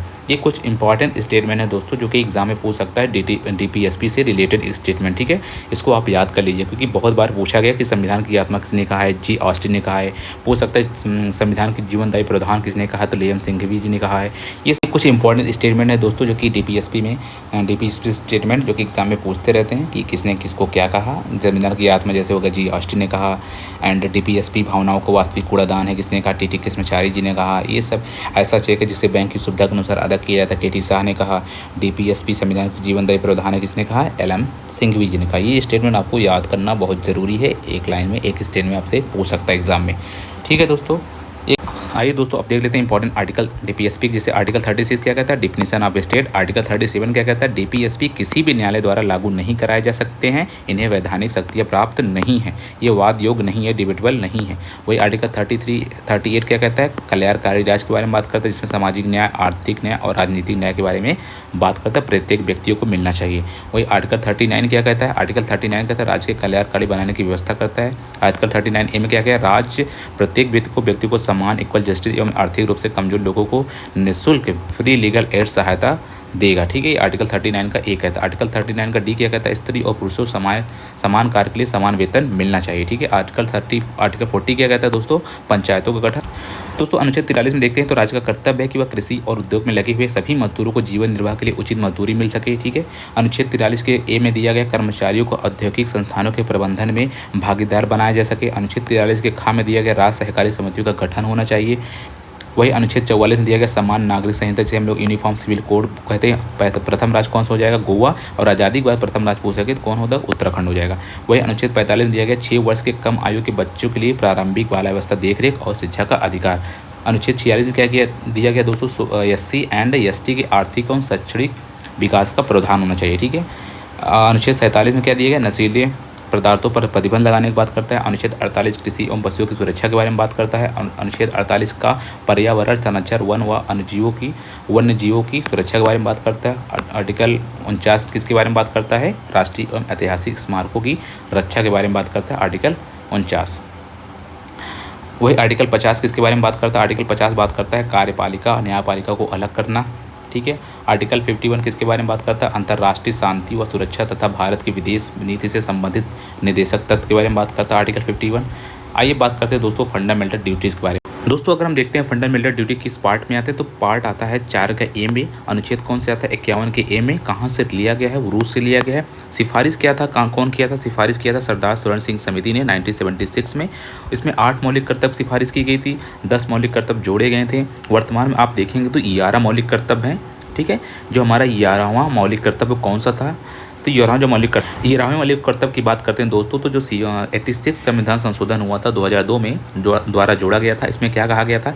इसमें यह कहा गया था दोस्तों कि 6 से 14 वर्ष के बच्चों को प्राथमिक शिक्षा उपलब्ध कराना माता पिता अभिभावक का एक कर्तव्य होगा। ठीक है, 11वां मौलिक कर्तव्य किस में आता है? आर्टिकल 51 के में आता है हमारा 11वां मौलिक कर्तव्य। इसमें कहा गया था 6 से 14 वर्ष बच्चों को प्राथमिक शिक्षा कराना अभिभावक पेरेंट्स का कर्तव्य होगा। वही आर्टिकल 51 ए में कहा गया राष्ट्रीय ध्वज राष्ट्रीय गान का सम्मान करना, संविधान का पालन करना चाहिए। ठीक है, अगर झंडे की बात करें दोस्तों, झंडा कब स्वीकार किया गया था? 22 जुलाई 1947 को कौन डिज़ाइन किया था? पी वेंकैया ने डिज़ाइन किया था। सैफरान का बलिदान और साहस का प्रतीक होता है, शांति का प्रतीक व्हाइट वाला, और ग्रीन हमारा समृद्धि का, और बीच में जो चक्र दिख रहा है वो प्रगति का। किसमें तीलियाँ होती हैं? 24 तीलियाँ होती हैं। 51 ए के बी में कहा गया दोस्तों स्वतंत्रता सेनानियों और उसके उद्देश्यों का सम्मान करना होगा।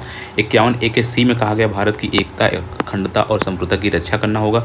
51 ए के डी में कहा गया दोस्तों देश की रक्षा के लिए तत्पर रहना चाहिए, ठीक है, should be ready to protect the country. 51 A के ई में क्या कहा गया? भारत की जो राष्ट्रीयता है, जो भ्रातृत्व है की भावना को प्रोत्साहित करना और महिलाओं को आदर करना, हमारा 51 ए के ई में कहा गया है। वही 51 ए के एफ में क्या कहा गया दोस्तों? देश की संस्कृति को बढ़ावा देना, develop the culture of the country. And 51 A के जी में क्या है दोस्तों? Conservation of biodiversity, environment, lakes, ocean, animals को संरक्षण करना, ठीक है। 51 ए के एच में क्या कहा गया दोस्तों? To develop scientific temper and desire to learn, जानने की इच्छा का विकास करना, वैज्ञानिक भावना और जानने की इच्छा को विकास करना। 51 ए के आई में क्या कहा गया? Protecting social national property and staying away from the violence, हिंसा से दूर रहना, संप्रति को रक्षा करना, राष्ट्र संप्रति की रक्षा करना। 51 ए के जे में क्या कहा गया? जीवन में हर क्षेत्र में आगे बढ़ने का प्रयास करते रहना चाहिए, 51 ए के जे में कहा गया। वही 51 ए के में क्या कहा? 6 से 14 वर्ष के बच्चों को प्राथमिक शिक्षा उपलब्ध कराना माता पिता का कर्तव्य होता है, ठीक है। ये हमारे कुछ मूल कर्तव्य हो गए, हमारे इंपॉर्टेंट मूल कर्तव्य, आप इसको देख सकते हैं, 11 मूल कर्तव्य हो गए हमारे, ठीक है। आइए दोस्तों अब पढ़ते हैं प्रेसिडेंट के बारे में। प्रेसिडेंट क्या दोस्तों क्या होता है? जो प्रेसिडेंट की जो तुलना होती है हमारे प्रेसिडेंट के राज्य से किया जाता है, ठीक है। ये देश का प्रथम नागरिक होता है, देश का प्रथम नागरिक होता है, इसे राष्ट्र अध्यक्ष भी कहते हैं। ये तीनों जो सेनाएं होती हैं उसका अध्यक्ष होता है। किस भाग में दिया गया? पार्ट 5 में दिया गया। आर्टिकल 52 कहता है दोस्तों देश में एक राष्ट्रपति होगा, देश में एक राष्ट्रपति होगा। आर्टिकल 53 क्या कहता है दोस्तों? संघीय कार्यपालिका की समस्त शक्तियाँ राष्ट्रपति में होंगी। इसका प्रयोग क्या कहाँ करता है राष्ट्रपति? राष्ट्रपति इसका प्रयोग करता है, राष्ट्रपति स्वयं या तो संघीय मंत्रिपरिषद की सलाह पर करेंगे आर्टिकल 53 का प्रयोग, ठीक है दोस्तों। आइए देखते आगे बढ़ते हैं। आर्टिकल 54 कहता है दोस्तों राष्ट्रपति के निर्वाचक मंडल एवं पद्धति के बारे में बात करता है। आर्टिकल 54 इनडायरेक्ट इलेक्शन होगा, संसद के निर्वाचित सदस्य होंगे, राज्य विधानसभाओं के निर्वाचित सदस्य होंगे। नोट करिए दोस्तों जो हमारा 70 कॉन्स्टिट्यूशन अमेंडेड 1992 में हुआ था, जिसमें दिल्ली पुडुचेरी विधानसभाओं के निर्वाचित सदस्य केंद्र शासित प्रदेश के सदस्य भी कर सकते हैं, ठीक है। राष्ट्रपति के चुनाव में राज्यसभा के मनोनीत सदस्य एवं राज्य विधान परिषद के सदस्य हिस्सा नहीं लेते हैं, या इसको नोट करिए, राष्ट्रपति के चुनाव में राज्यसभा के मनोनीत सदस्य एवं राज्य विधान परिषदों के सदस्य हिस्सा नहीं लेते हैं। आर्टिकल 55 कहता है दोस्तों राष्ट्रपति के निर्वाचन की रीति क्या होती है? तो उसका रीति होता है by single transferable vote system, ठीक है। इसके अनुसार हमारा इलेक्शन होता है राष्ट्रपति का। आर्टिकल 56 कहता है दोस्तों राष्ट्रपति का कार्यकाल कितना होगा? 5 साल के लिए होगा, ठीक है, 5 साल के लिए होगा। वही इसका त्यागपत्र और उपराष्ट्रपति को देगा, अपना त्यागपत्र किसको देगा? उपराष्ट्रपति को देगा। आर्टिकल 57 कहता है दोस्तों राष्ट्रपति का पुनः निर्वाचन हो सकता है, री election of the president. Article 58 है दोस्तों वह क्वालिफिकेशन के बारे में बात करता है, भारतीय नागरिक होना चाहिए, आयु उसकी 35 ईयर्स होना चाहिए और लोकसभा सदस्य बनने की उसके पास योग्यता होगा, तभी वो प्रेसिडेंट बन सकता है, ठीक है। आर्टिकल 59 क्या कहता है दोस्तों? राष्ट्रपति की सेवा एवं शर्तों के बारे में बात करता है। जो हमारा पार्लियामेंट और विधानमंडल है उसका सदस्य नहीं बन सकता है हमारा राष्ट्रपति। इसमें कुछ नोट लिखिए, कितने प्रस्तावक कितने अनुमोदक चाहिए? तो 50 प्रस्तावक, 50 अनुमोदक, और जमानत राशि कितनी करनी पड़ती है? 15,000 करनी पड़ती है। वही दोस्तों आर्टिकल 59 का 3 कहता है राष्ट्रपति के वेतन के बारे में बात करता है। उसकी पेंशन कितनी होती है दोस्तों? 2.5 लाख होती है, और जो वेतन होगा 5 लाख प्रति माह होगी। भारत के संचित निधि से वेतन दिया जाएगा राष्ट्रपति को, ठीक है। आर्टिकल 60 क्या कहता है दोस्तों? आर्टिकल 60 कहता है राष्ट्रपति द्वारा शपथ कौन दिलाता है? सुप्रीम कोर्ट का मुख्य न्यायाधीश जो chief justice of supreme court होता है वही हमारा शपथ दिलाता है राष्ट्रपति को। आर्टिकल 61 राष्ट्रपति पर महाभियोग के बारे में बात करता है, इम्पीचमेंट के बारे में बात करता है। कहाँ से लिया गया है? अमेरिका से लिया गया है। पद से हटाने की प्रक्रिया होती है इम्पीचमेंट, और संविधान का अतिक्रमण करने पर हमारा लगता है। संसद के किसी भी सदन में इसको पेश किया जा सकता है। लोकसभा में 1/4 भाग साइन चाहिए, वही 2/3 बहुमत से पारित होना चाहिए, और 14 दिन पहले नोटिस देना पड़ता है। सेम वही राज्यसभा का भी प्रोसेस है, ठीक है। किसी भी सदन में लाया जा सकता है इम्पीचमेंट के बारे में। वही आर्टिकल 62 किसके बारे में बात कर? राष्ट्रपति के रिक्ति पूर्ति के बारे में बात कर, fulfil the vacancy of president. राष्ट्रपति के पद खाली होने पर 6 माह में चुनाव होना अनिवार्य होता है, आर्टिकल 62 कहता है। वही आर्टिकल 72 क्या कहता है दोस्तों? आर्टिकल 72 कहता है राष्ट्रपति की समाधान की जो हमारी क्षमा करने की शक्तियाँ होती है वो आर्टिकल 72 में दी। पावर्स ऑफ पार्डन के बारे में बात कर, आर्टिकल 72। आर्टिकल 55 क्या कहता है दोस्तों? राष्ट्रपति पीएम की सलाह पर संसद के सत्र बुला सकता है, सत्रावसान कर सकता है, वह एवं लोकसभा को भंग भी कर सकता है, आर्टिकल 85 के अकॉर्डिंग। आर्टिकल 86 क्या कहता है दोस्तों? आर्टिकल 86 कहता है राष्ट्रपति संसद में अपना संदेश भेज सकता है और भाषण भी दे सकता है। आर्टिकल 87 क्या कहता है दोस्तों? राष्ट्रपति संसद में अपना विशेष अभिभाषण भी दे सकता है, स्पेशल एड्रेस कर सकता है, आर्टिकल 87 के अकॉर्डिंग। वही आर्टिकल 108 के बराबर के अकॉर्डिंग क्या होता है दोस्तों? आर्टिकल 108 राष्ट्रपति साधारण विधेयक पर संसद का संयुक्त अधिवेशन बुला सकता है, ठीक है। 3 बार हुआ है, 1961 में हुआ था, 1978 में हुआ था, बैंकिंग से संबंधित था, 2002 में हुआ था, आतंकवाद से संबंधित हुआ था, जो भी संयुक्त बैठक हुई थी 101 आर्टिकल 108 के अकॉर्डिंग। वही इसकी अध्यक्षता कौन करता है? स्पीकर करता है, ठीक है।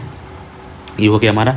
वही आर्टिकल 123 क्या कहता है दोस्तों? आर्टिकल 123 राष्ट्रपति अध्यादेश जारी कर सकता है जब संसद के सदन चल रहे हो। संसद का जो अनुमोदन होता है 6 सप्ताह के अंदर होता है, अधिकतम अनुमोदन 6 माह के अंदर होना चाहिए, ठीक है। चलिए दोस्तों बात करते हैं भारत के राष्ट्रपति के बारे में। सबसे पहले राष्ट्रपति आते हैं डॉक्टर राजेंद्र प्रसाद साहब, जो कि 24 जनवरी 1950 लेकर 13 मई 1962 तक सबसे लंबा कार्यकाल था इनका। एक बुक थी इंडिया डिवाइड। इनकी समाधि जो थी महापराण पटना में है। भारत रत्न 1962 में दिया गया था। गांधी जी ने अजाशत्रु कहा, बिहार सरकार ने देश रत्न कहा, ठीक है। डॉक्टर राजेंद्र प्रसाद के बारे में हो गया। आइए एस राधाकृष्णन के बारे में देख लेते हैं। एस राधाकृष्णन जी के बारे में इनकी कार्यकाल देख लीजिए। प्रथम उपराष्ट्रपति थे ये। भारत रत्न इनको 1954 में ही मिल गया था। The Hindu view of life India philosophy book थी इनकी। प्रथम गैर राजनीतिक राष्ट्रपति थे, ठीक है। डॉक्टर जाकिर हुसैन के बारे में देख लेते हैं। इनकी भी एक डॉक्टर जाकिर हुसैन के बारे में देख लेते हैं। ये प्रथम मुस्लिम राष्ट्रपति थे। ये ऐसे राष्ट्रपति थे जो कि कार्यकाल के दौरान ही इनकी डेथ हो जाती है। प्रथम राष्ट्रपति थे जिनकी पद पर ही डेथ हो जाती है, ठीक है। ये प्रथम कार्यवाहक भी थे, ठीक है। ये प्रथम मुख्य न्यायाधीश जो कार्यवाहक राष्ट्रपति बने थे। ये हो गया हमारे डॉक्टर जाकिर हुसैन के बारे में। आइए बात करते हैं बीबी गिरी के बारे में। बीबी गिरी के बारे में दोस्तों बात करते हैं। इनका जो कार्यकाल था 24 अगस्त 1969 से लेकर 24 अगस्त 1974 तक था। भारत रत्न इन्हें मिला था 1975 में। ये श्रमिक आंदोलन से जुड़े हुए थे, बहुत इंपॉर्टेंट है। फखरुद्दीन अली अहमद की बात करते हैं, ठीक है दोस्तों। तो 24 अगस्त 1974 से लेकर 11 फरवरी 1977 तक ये इनकी भी पद पर मित्र हो गए थे। सेकेंड प्रेसिडेंट थे, ठीक है। सेकेंड मुस्लिम राष्ट्रपति भी ये थे जिनकी सेकेंड प्रेसिडेंट जो कि मान के पद पर रहते हुए डेथ हो जाना। आपातकाल लगा था इनके कार्यकाल में। कब हुआ था? 25 जून 1975 में, ठीक है। वही तो वही एन संजीव रेड्डी जी के बारे में बात करें तो 25 जुलाई 1977 से लेकर 25 जुलाई 1980 तक इनका कार्यकाल होता है। ये अपना प्रथम चुनाव हार जाते हैं। ये प्रथम निर्विरोध राष्ट्रपति थे, ठीक है। प्रथम निर्विरोध राष्ट्रपति कौन थे? एन संजीव रेड्डी जी थे। ये आंध्र प्रदेश के पहले सीएम भी थे। ये लोकसभा के अध्यक्ष भी रह चुके हैं। कौन से लोकसभा? 6th लोकसभा के अध्यक्ष थे, ठीक है। ये इंपॉर्टेंट एक पॉइंट लिखिए कि देश के प्रथम गैर कांग्रेसी राष्ट्रपति नॉन कांग्रेस प्रेसिडेंट थे एन संजीव रेड्डी जी थे, ठीक है। ये हो गया हमारा इंपॉर्टेंट एन संजीव रेड्डी जी के बारे में। आइए अब बात करते हैं ज्ञानी जैल सिंह के बारे में। ज्ञानी जैल सिंह के बारे में बात करें दोस्तों, इनका जो कार्यकाल था 25 जुलाई 1982 से लेकर 25 जुलाई 1987 तक था। ये प्रथम सिख राष्ट्रपति बने थे। 1986 को पॉकेट वीटो का प्रयोग करते हैं। जो यूज़ कहाँ करते हैं?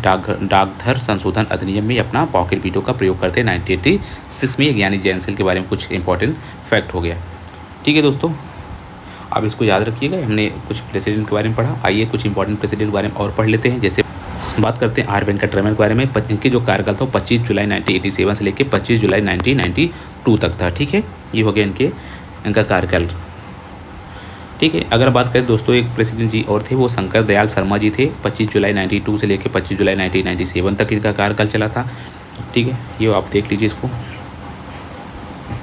अब आते हैं दोस्तों के आर नारायण का जो कार्यकाल की बात करें तो 25 जुलाई 1997 से लेकर 25 जुलाई 2002 तक प्रथम दलित राष्ट्रपति बने थे। ये फर्स्ट दलित राष्ट्रपति कौन थे? के नारायण थे। ये लिख सकते हैं, आप पूछ सकते हैं प्रथम दलित राष्ट्रपति कौन थे? के नारायण, ठीक है। वही दोस्तों आते हैं एपीजे अब्दुल कलाम जी। 25 जुलाई 2002 से लेकर 25 जुलाई 2007 तक ये प्रथम वैज्ञानिक राष्ट्रपति थे। इन्हें भारत रत्न मिला था। कब मिला था? 1997 मिला था। भारत रत्न कब मिला था? 1997 मिला था डॉक्टर एपीजे अब्दुल कलाम जी को, ठीक है। ये हो गया। वही दोस्तों फिर बनती हैं प्रतिभा देवी सिंह पाटिल। इनका कार्यकाल पूछे तो 25 जुलाई 2007 से लेकर 25 जुलाई 2012 तक प्रथम महिला राष्ट्रपति थी। फर्स्ट फीमेल प्रेसिडेंट कौन थी? प्रतिभा देवी सिंह पाटिल। राजस्थान की महिला राज्यपाल भी रह चुकी थी ये। First female governor of Rajasthan, ठीक है दोस्तों। अब बात करते हैं दोस्तों प्रणब मुखर्जी जी के बारे में। तो प्रणब मुखर्जी जी के बारे में देखें दोस्तों, इनका जो कार्यकाल था 25 जुलाई 2012 से लेकर 25 जुलाई 2017 तक था। इन्हें भारत रत्न 2019 में मिला था। फिर आते हैं रामनाथ कोविंद जी। रामनाथ कोविंद जी का कार्यकाल पूछे तो कब है? रामनाथ कोविंद जी का कार्यकाल है 25 जुलाई 2017 से लेकर 25 जुलाई 2022 तक रामनाथ कोविंद जी का कार्यकाल था, ठीक है। अगर हम आगे बढ़ें तो हम आगे बढ़ेंगे, हमारी जो नेक्स्ट पीएम प्रेसिडेंट आती हैं वो कौन सी हैं? द्रौपदी मुर्मू जी। द्रौपदी मुर्मू जी का 25 जुलाई 2022 से वर्तमान तक ये प्रथम आदिवासी राष्ट्रपति हैं। स्वतंत्र भारत में जन्मी फर्स्ट प्रेसिडेंट है ये। सबसे कम उम्र में की राष्ट्रपति हैं हमारी। उसके बाद झारखंड की प्रथम महिला राज्यपाल भी थी ये। ये कुछ इंपॉर्टेंट पॉइंट हो गए हमारे द्रौपदी मुर्मू जी के बारे में, ठीक है। ये आदिवासी दोस्तों ये हमारा राष्ट्रपति हो गया। अब पढ़ते हैं वाइस प्रेसिडेंट के बारे में, ठीक है। चलिए वाइस प्रेसिडेंट स्टार्ट करते हैं। दोस्तों वाइस प्रेसिडेंट के बारे में बात करते हैं, किस पार्ट में दिया गया, ये भी पार्ट 5 में दिया गया। आर्टिकल 63 आता है। आर्टिकल 63 कहता है कि देश में एक उपराष्ट्रपति होगा। कहाँ से लिया गया, अमेरिका से ये भी लिया गया है। ये सेकेंड सर्वोच्च पद होगा हमारा उपराष्ट्रपति का, ठीक है। आर्टिकल 64 कहता है दोस्तों उपराष्ट्रपति राज्यसभा का प्रधान अध्यक्ष होगा, ठीक है।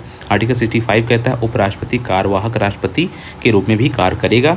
आर्टिकल 66 क्या कहता है दोस्तों, उपराष्ट्रपति का निर्वाचन के बारे में बात करता है। आर्टिकल 6 अध्यक्ष क्या होगा, जो हमारा इलेक्शन होगा इनडायरेक्ट होगा, सिंगल ट्रांसफरेबल वोट सिस्टम होगा, जो हमारा होता है प्रेसिडेंट का। वोट डालें कौन, संसद के सभी सदस्य डालेंगे। योग्यता इसकी जो क्वालिफिकेशन होती है आर्टिकल 66 में ही दिया गया, भारतीय नागरिक होना चाहिए, आयु 35 होना चाहिए, राज्यसभा का प्रधान सदस्य बनने के योग्य हो, ठीक है। ये हमारा उपराष्ट्रपति के बारे में कुछ क्वालिफिकेशन है। वही आर्टिकल 67 कहता है दोस्तों उपराष्ट्रपति का कार्यकाल हमारा 5 साल का होगा, ठीक है। आर्टिकल 67 का एक कहता है दोस्तों जो हमारा टेन्योर पूर्ण होने से पहले भी अपना त्यागपत्र राष्ट्रपति को दे सकता है। आर्टिकल 67 का एक कहता है। आर्टिकल 68 क्या कहता है दोस्तों, उपराष्ट्रपति की जो रिक्त पूर्ति होगी पद खाली होने पर यशस्वी चुनाव होना चाहिए। आर्टिकल 68 कहता है। आर्टिकल 69 क्या कहता है दोस्तों, उपराष्ट्रपति को शपथ कौन दिलाएगा, राष्ट्रपति द्वारा दिलाया जाएगा। आर्टिकल 70 क्या कहता है दोस्तों, आकस्मिक परिस्थितियों में राष्ट्रपति के कर्तव्यों का निर्वहन कौन करेगा, उपराष्ट्रपति करे। उपराष्ट्रपति अगर एब्सेंट है कौन करेगा, सुप्रीम कोर्ट का मुख्य न्यायाधीश जो होगा वो हमारा कार्य करेगा, ठीक है। आर्टिकल 70 की कार्य। आर्टिकल 71 क्या कहता है दोस्तों, राष्ट्रपति उपराष्ट्रपति को चुनाव से संबंधित विवाद का निवारण कौन करेगा, सुप्रीम कोर्ट द्वारा किया जाएगा, ठीक। आर्टिकल 71। आर्टिकल 89 क्या कहता है दोस्तों, उपराष्ट्रपति राज्यसभा का प्रधान सभापति चेयरमैन होगा। आर्टिकल 97 क्या कहता है दोस्तों, उपराष्ट्रपति को 4 लाख प्रतिमाह वेतन मिलता है, भारत की किस निधि से, संचित निधि से मिलता है। फैक्ट्स याद करिए दोस्तों, प्रथम उपराष्ट्रपति पूछे तो एस राधाकृष्णन जी थे, वर्तमान में सीपी राधाकृष्णन जी हैं। पद पर मरने वाले पहले उपराष्ट्रपति कौन थे, कृष्णकांत शर्मा जी थे। उपराष्ट्रपति जिन्होंने राष्ट्रपति का चुनाव लड़ा लेकिन चुनाव हार जाने के कारण उपराष्ट्रपति पद भी त्याग पद दिया, कौन थे, भैरव सिंह शेखावत थे। भैरव सिंह शेखावत थे जो कि चुनाव हार जाने के बाद कारण उपराष्ट्रपति पद से भी त्याग पद दे दिया, कौन थे, भैरव सिंह शेखावत। वही दोस्तों बात करें उपराष्ट्रपति जो कार्यकाल पूर्ण करने से पहले ही राष्ट्रपति चुने गए वो थे वीवी गिरी एंड आर वेंकट, ठीक है, आर वेंकट रमण। ये हो गए हमारे कुछ इंपॉर्टेंट फैक्ट्स। वही उपराष्ट्रपति के लिए प्रस्तावक की बात करें, नवोदय की बात करें दोस्तों 20 लगते हैं। जमानत राशि क्या होती है, इसकी भी 15,000 होती है। वही हम राष्ट्रपति में देखें कितने 50 था, ठीक है। जमानत राशि सेम है। ये हो गया दोस्तों हमारी उपराष्ट्रपति के बारे में कुछ इंपॉर्टेंट फैक्ट। आइए दोस्तों अब बात करते हैं प्रधानमंत्री और मंत्रिपरिषद के बारे में। किस भाग में दिया गया, भाग 5 में दिया गया है। आर्टिकल 74 कहता है दोस्तों मंत्रिपरिषद और संघीय मंत्रिपरिषद का गठन होना है। गठन के बारे में बात करता है। प्रमुख अध्यक्ष प्रधानमंत्री होगा। उद्देश्य क्या होगा, राष्ट्रपति को सलाह देने के लिए किया गया, ठीक है। मंत्रिपरिषद में देखते हैं काउंसिल ऑफ मिनिस्टर कौन कौन से दोस्तों आते हैं, पीएम आते हैं, सेंट्रल मिनिस्टर आते हैं, स्टेट मिनिस्टर और डिप्टी मिनिस्टर आते हैं। स्वतंत्र प्रभार के मंत्री राजमंत्री को भी बनाया जाता है, स्वतंत्र प्रभार मंत्री राजमंत्री को बनाया जाता है, ठीक है। वही मंत्रिमंडल की बात करें दोस्तों, पीएम केंद्रीय मंत्री, ठीक है। मंत्रिमंडल कैबिनेट शब्द मूल संविधान में नहीं था, इसे 44वां संविधान संशोधन 1978 द्वारा आर्टिकल 352 के 3 में जोड़ा गया, ठीक है। ये हो गया हमारा मंत्रिमंडल शब्द। कारण क्या है, राष्ट्रपति द्वारा मंत्रिमंडल की लिखित सूचना पर ही राष्ट्रीय आपातकाल इमरजेंसी लगाया जा सकता है, लगाएगा, ठीक है। ये इंपॉर्टेंट है, कारण याद करिएगा मंत्रिमंडल क्यों बनाया, क्योंकि जो हमारा राष्ट्रपति है मंत्रिमंडल की लिखित सूचना पर ही आपातकाल की स्थिति लगाएगा। बात करते हैं प्रधानमंत्री के बारे में, ठीक है दोस्तों। प्रधानमंत्री बात करें दोस्तों, भाग 5 में दिया गया। आर्टिकल 75 का 1 कहता है कि इसका अपॉइंटमेंट के बारे में बात करता है, किसके द्वारा, राष्ट्रपति द्वारा। अन्य मंत्रियों की नियुक्ति कौन कराएगा, राष्ट्रपति प्रधानमंत्री की सिफारिश द्वारा करेगा। योग्यता की बात करें दोस्तों, क्वालिफिकेशन भारतीय नागरिक हो, आयु इसकी 25 वर्ष हो। मेंबर की बात करें दोस्तों, लोकसभा या राज्यसभा का मेंबर हो। अन्य व्यक्ति 6 माह के अंदर लोकसभा या राज्यसभा के सदस्य लेना जरूरी होता है, ठीक है। बात करते हैं इंदिरा गांधी 1966 में, इंदिरा गांधी 96 में, एच डी देवेगौड़ा 2004-2009 में, डॉक्टर मनमोहन सिंह, ये इंपॉर्टेंट हमारे प्रधानमंत्री जी हैं, ठीक है। पीएम एवं अन्य मंत्रियों के कार्यकाल देखें तो टेन्योर जो होता है वह दोस्तों वो राष्ट्रपति के प्रसाद पर during the pleasure of president के बारे में। पीएम जब तक लोकसभा में बहुमत मिलता रहेगा तब तक पीएम बनता रहेगा। लोकसभा में बहुमत दल के नेता होता है, ठीक है। समान कार्यकाल इसका 5 साल का होता है। दोस्तों देश के 3 प्राइम मिनिस्टर जिनकी पद पर रहते हुए डेथ हो गई कौन थे, वो पंडित जवाहरलाल नेहरू जी थे 1964 में, लाल बहादुर शास्त्री जी थे 1966 में, इंदिरा गांधी जी 1984 में इनकी पद पर रहते ही डेथ हो गई थी। वही दोस्तों बात करें प्रथम केंद्रीय मंत्री जिन्होंने अपने पद से त्याग पद दिया था वो कौन थे, श्यामा प्रसाद मुखर्जी जी थे। वही प्रथम गैर कांग्रेसी पीएम बात करें कौन से थे दोस्तों, मोरारजी देसाई थे, जो कि सबसे अधिक उम्र के प्रधानमंत्री थे, मोरारजी देसाई जी। वही सबसे कम उम्र के प्राइम मिनिस्टर पूछे तो कौन है, तो राजीव गांधी जी थे। दोस्तों कार्यवाहक प्रधानमंत्री की बात करें कौन थे, तो कार्यवाहक प्रधानमंत्री थे गुलजारी लाल नंदा, जो कि 2 बार कार्यवाहक प्रधानमंत्री बने थे, कब 1964 में एंड 1966। दोस्तों ये हो गया हमारा पूरा प्रधानमंत्री जी के बारे में। आइए अब स्टार्ट करते हैं पार्लियामेंट के बारे में पढ़ेंगे, ठीक है। किसके बारे में पढ़ेंगे? पार्लियामेंट, संसद के बारे में पढ़ेंगे। दोस्तों संसद का जो शब्द है वो फ्रांस से लिया गया, इसकी व्यवस्था जो दी गई है वो ब्रिटेन से लिया गया, ठीक है। किस आर्टिकल में दिया, किस भाग में दिया? भाग इसका 5 है, ठीक है। आर्टिकल इसका 79 है, जिसमें संसद के गठन के बारे में बात करता है। इसमें 3 अंग आते हैं, कौन कौन से? राष्ट्रपति, राज्यसभा, लोकसभा। राष्ट्रपति article 52, Rajya Sabha article 80 and Lok Sabha article 81, ठीक है। अब सदन के बाद 2 हाउस होते हैं, कौन कौन से? राज्यसभा एंड लोकसभा, ठीक है। पुरानी संसद भवन का जो वास्तुकार थे वो लुटियंस थे, जो कि 1921 से लेकर 1927 तक 6 साल लगे थे, गोलाकार में था। वही नई संसद भवन वास्तुकार पूछे कौन थे? बिमल पटेल, जो कि 2020 से लेकर 2023 तक 3 साल लगे थे। किस आकार में? त्रिभुजाकार में, ठीक है। ये इंपॉर्टेंट ही पूछ सकता है, पहला कौन था? गोलाकार में, अब जो नया बना है वो त्रिभुजाकार में, ठीक है। वही हम बात करते हैं दोस्तों राज्यसभा के बारे में। राज्यसभा के बारे में दोस्तों बात करते हैं, आर्टिकल 80 आता है। गठन कब होता है? 3 अप्रैल 1952 में होता है गठन राज्यसभा का। काउंसिल ऑफ स्टेट भी इसे बोलते हैं। प्रथम बैठक 13 मई 1952 में हुआ था। नामकरण इसका 23 अगस्त 1954 हुआ था। राज्यसभा का नामकरण जब हुआ था 23 अगस्त 1954 में। आर्टिकल 80 कहता है दोस्तों राज्यसभा का अधिकतम सदस्य 250 होना चाहिए। राज्यों व केंद्र शासित प्रदेशों 238 और मनोवी सदस्य 12 होंगे, ठीक है। कहाँ किस किस विभाग से? कला, विज्ञान, समाज सेवा, साहित्य हमारे किए जाएंगे राष्ट्रपति द्वारा, ठीक है। वर्तमान सदस्य देखें 245 है, जिससे राज्य से हमारा 233, मनोनीत 12, वही राज्यों से 225, यूटी से हमारे 8। यूटी कौन कौन से? दिल्ली से 3, जम्मू कश्मीर से 4, पुदुचेरी से 1। राज्यसभा सदस्यों का चुनाव के बारे में बात करें दोस्तों, election of member of Rajya Sabha तो अप्रत्यक्ष रूप से होता है राज्य विधानसभाओं के सदस्यों द्वारा, indirectly by the nomination member of state legislative assembly. चुनाव की पद्धति के बारे में बात करें दोस्तों, मैनर ऑफ इलेक्शन तो वो by single transferable vote system से होता है। आर्टिकल 83 का 1 कहता है दोस्तों राज्यसभा का कार्यकाल के बारे में बात करता है, कितने साल का? 6 साल का होगा, और प्रत्येक सेकेंड 2 साल के बाद 1/1 सदस्य रिटायर हो जाएंगे, ठीक है। वही राज्यसभा सदस्यों की योग्यता के बारे में बात करें दोस्तों, आर्टिकल 84 का 1 में कहता है भारतीय नागरिक होगा, आयु उसकी 30 साल होगी, ऐसी योग्यता जिन्हें वो संसद द्वारा बनाया गया हो, ठीक है। ये राज्यसभा का ये क्वालिफिकेशन हो गया। राज्यसभा का अध्यक्ष पूछे कौन था, तो उपराष्ट्रपति जी होंगे आर्टिकल 64 के अकॉर्डिंग, ठीक है। सभापति कौन होगा? और सभापति होगा आर्टिकल 89 के, उपराष्ट्रपति राज्यसभा का सभापति भी होगा, ठीक है। संसद सदस्य को शपथ कौन दिलाता? आर्टिकल 99 के अकॉर्डिंग राष्ट्रपति द्वारा। संसद सदस्यों की गणपूर्ति आर्टिकल 100 के 3 में दिया गया। बैठकों के लिए एक निश्चित संख्या होगी, क्वोरम होगी, जिसे क्वोरम बोलते हैं, 1/10। और आर्टिकल 100 में कहा गया संसद सदस्यों की रिक्त पूर्ति होगी, ठीक है। ये हो गया हमारा कुछ इंपॉर्टेंस राज्यसभा से रिलेटेड, ठीक है। अब आगे हम पढ़ते हैं किसके बारे में? पार्लियामेंट के बारे में, जिसमें हम आज पढ़ेंगे राज्यसभा की सीटों के वितरण के बारे में। आर्टिकल किस में दिया? शेड्यूल 4 में दिया गया, हमने पहले ही पढ़ चुका है। ट्रिक क्या है? उत्तर प्रदेश में 31 है, महाराष्ट्र में 19 है, तमिलनाडु में 18 है, पश्चिम बंगाल में 16 है, बिहार में 16 है, कर्नाटक में 12 है, आंध्र प्रदेश 11, मध्य प्रदेश में 11, गुजरात में 11। ट्रिक क्या था? 11 अंधे मध्य से गुजरे, याद कर लीजिएगा। उड़ीसा 10, राजस्थान 10, पंजाब में 7, असम में 7, तेलंगाना में 7, ठीक है। झारखंड में 6, छत्तीसगढ़ में 5, और ये जिस गढ़ हैं उसमें 5 ही आएंगे, ठीक है। जैसे हरियाणा में 5 हो गया, जम्मू कश्मीर में 4 हो गया, दिल्ली में 3 हो गया, हिमाचल प्रदेश में 3 हो गया, उत्तराखंड में 3, सिक्किम में 1, गोवा 1, अरुणाचल प्रदेश 1, मेघालय 1, मणिपुर 1, त्रिपुरा 1, मिजोरम में 1, पुदुचेरी में 1, नागालैंड में 1, ठीक है। ये हो गई इंपॉर्टेंट सीट। वही लोकसभा सीट के बारे में बात करें दोस्तों, आंध्र प्रदेश में 25 सीट हो गई, असम में 14 सीट हो गई, बिहार में 40 सीट हो गई, छत्तीसगढ़ में 11 सीट हो गई, गुजरात में 26 सीट हो गई, हरियाणा में 10 सीट हो गई, एंड झारखंड में 14 सीट हो गई, कर्नाटक हमारा 28 सीट हो गई, केरल में हमारा 20 सीट हो गई। वही मध्य प्रदेश में बात करें दोस्तों कितना? 29 हो जाएगी, महाराष्ट्र में 48 हो जाएंगी, उड़ीसा में हमारा 21 हो जाएगा, पंजाब में हमारा 13 हो जाएगा, तमिलनाडु हमारा 39 हो जाएगा, और उत्तर प्रदेश में 80 है, सबसे मैक्सिमम याद कर लीजिएगा। तेलंगाना में हमारा 17 हो जाएगा, पश्चिम बंगाल हमारा 42 हो जाएगा, मणिपुर हमारा 2 हो जाएगा, ठीक है। गोवा में हमारा 2 हो जाएगा, अरुणाचल प्रदेश में हमारा 2 हो जाएगा, वही मेघालय हमारा 2 हो जाएगा, हिमाचल प्रदेश में 4 हो जाएगा, मिजोरम में 1 हो जाएगा, नागालैंड में 1 हो जाएगा, सिक्किम में 1 हो जाएगा, त्रिपुरा में 2, उत्तराखंड में 5 हो जाएंगे, अंडमान निकोबार आइलैंड में 1 हो जाएगा, ठीक है। चंडीगढ़ में 1, वही दादरा नगर हवेली में 2, एंड जम्मू कश्मीर में 5, एंड लद्दाख में 1, एंड लक्षद्वीप में 1, एंड राष्ट्रीय राजधानी दिल्ली में बात करें तो 7, ठीक है। ये हो गया हमारे कुछ लोकसभा सीट के डिस्ट्रीब्यूशन के बारे में। चलिए बात करते हैं दोस्तों अब लोकसभा के बारे में। लोकसभा के बारे में बात करें दोस्तों, किस भाग में दिया गया? पार्ट 5 में दिया गया। इसका जो आर्टिकल है 81, इसका गठन होगा 17 अप्रैल 1952 को इसका गठन हुआ था। प्रथम बैठक 13 मई 1952 को हुआ था। पहले नाम इसका हाउस ऑफ द पीपल था, नामकरण इसको 1954 में लोकसभा कर दिया गया। मूल संविधान लोकसभा सीट 500 है, लेकिन 7वें संविधान संशोधन अधिनियम 1956 में लोकसभा सीट 500 से बढ़ा के 525 कर दी गई। 31वां संविधान संशोधन 1973 में लोकसभा सीट 525 से बढ़ाकर 545 कर दिया गया। गोवा दमन दीव पुनर्गठन अधिनियम 1987 545 से बढ़ाकर 552 कर दिया गया।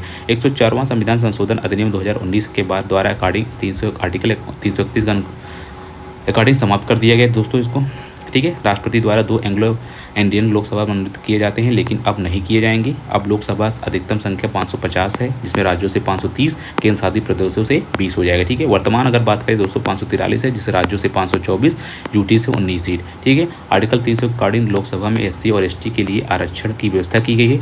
लोकसभा की बात करें दोस्तों एससी की 84 और एसटी 47। ठीक है, ये मूल पूरा 131 सीट। लोकसभा का चुनाव की बात करें दोस्तों प्रत्यक्षों का डायरेक्ट इलेक्शन होगा। कार्यकाल इसका 5 साल के लिए होता है। आर्टिकल 83 के 2 में दिया गया है। सदस्यों की योग्यता की बात करें दोस्तों क्वालिफिकेशन भारत का नागरिक होना चाहिए, आयु उसकी 25 साल होना चाहिए। ऐसी योग्यता जो संसद द्वारा बनाई गई है। वही 84 संविधान संशोधन 2001 में जो हुआ दोस्तों, इसके द्वारा क्या कहते हैं सभी सीट 2026 तक निश्चित कर दी गई हैं। 104वां संविधान संशोधन जो 2019 में हुआ था, आर्टिकल 334 अकॉर्डिंग संशोधन लोकसभा सीटों का आरक्षण पुनः 10 वर्ष बढ़ाकर 2030 तक कर दिया गया। लोकसभा अध्यक्ष उपाध्यक्ष की बात करें दोस्तों तो इसका आर्टिकल 93 में दिया गया। प्रथम अध्यक्ष पूछे जीवी मावलंकर थे, वर्तमान में ओम बिरला जी हैं। प्रथम उपाध्यक्ष पूछे अनंत श्याम अयंगर थे, वर्तमान में पद खाली है। ठीक है, ये हो गया हमारा। प्रधानमंत्री जी के बारे में पढ़ लेते हैं। जो प्रथम प्रधानमंत्री जवाहरलाल नेहरू जी थे, भारत के प्रथम प्रधानमंत्री थे। 1955 में भारत रत्न मिला था, सबसे लंबे समय तक पीएम रहने वाले हैं। गुलजारी लाल नंदा जी की बात करें प्रथम कार्यवाहक पीएम थे। इंदिरा गांधी जी बात करें भारत की प्रथम महिला पीएम थी। मोरारजी देसाई प्रथम गैर कांग्रेसी पीएम थी। चौधरी चरण सिंह एकमात्र पीएम जो संसद नहीं गए। राजीव गांधी सबसे कम उम्र के पीएम थे। विश्वनाथ प्रताप सिंह पहले पीएम जिनके खिलाफ अविश्वास प्रस्ताव पेश किया गया। पीवी नरसिम्हा राव जी दक्षिण भारत के प्रथम पीएम थे। अटल बिहारी वाजपेयी सबसे कम कार्यकाल के पीएम थे।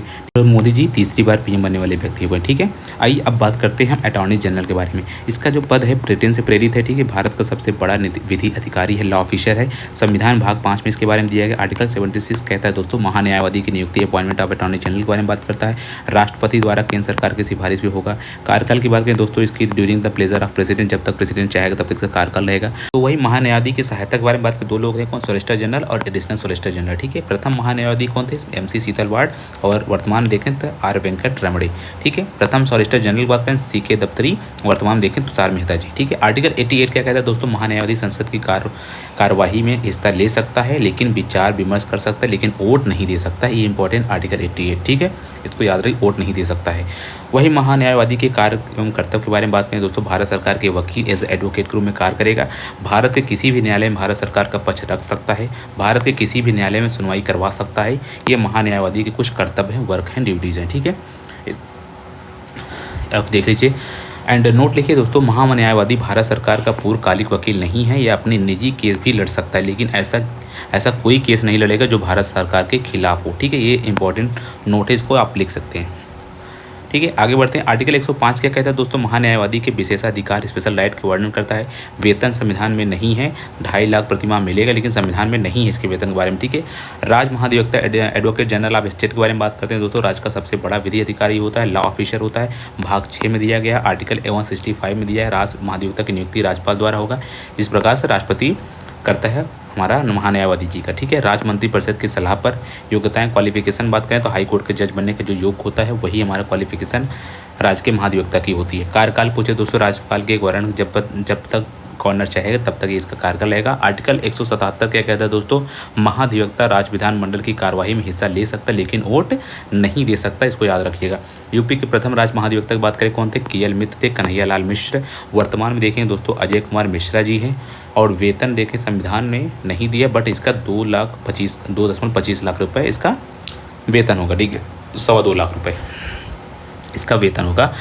ठीक है, आइए बात करते हैं दोस्तों सुप्रीम कोर्ट के बारे में, उच्चतम न्यायालय के बारे में। हिस्ट्री देखें तो रेगुलेटिंग एक्ट 1773 द्वारा इसको बनाया गया था। प्रथम सुप्रीम कोर्ट 1774 में कलकत्ता में है। प्रथम मुख्य न्यायाधीश कौन थे, एलिजा एम्पे थे। अन्य न्यायाधीश कौन थे, वाइट, चैम्बर एंड लेमिस्टर।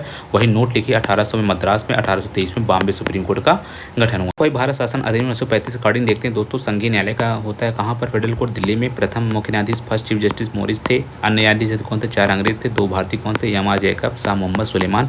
अंतिम मुख्य न्यायाधीश पूछे कौन थे, हरिलाल जे कानिया जी थे, ये स्वतंत्र भारत के। ठीक है, वही आज़ादी की बात देखें सुप्रीम कोर्ट आर्टिकल किस भाग में, भाग 5 में। आर्टिकल कौन से 124 लेकर 147 तक। सुप्रीम कोर्ट में जजों की संख्या आप देख सकते हो, 1956 में 11, 1960 में 14, 1978 में 18, 1986 में 26, 2008 में 31, 2019 में 34 जो वर्तमान संख्या है। ठीक है, स्थापना की बात करें दोस्तों 26 जनवरी 1950 में। उद्घाटन इसका 28 जनवरी 1950 नई दिल्ली में होता है। प्रथम मुख्य न्यायाधीश पूछे कौन थे, हरिलाल जे कानिया जी थे।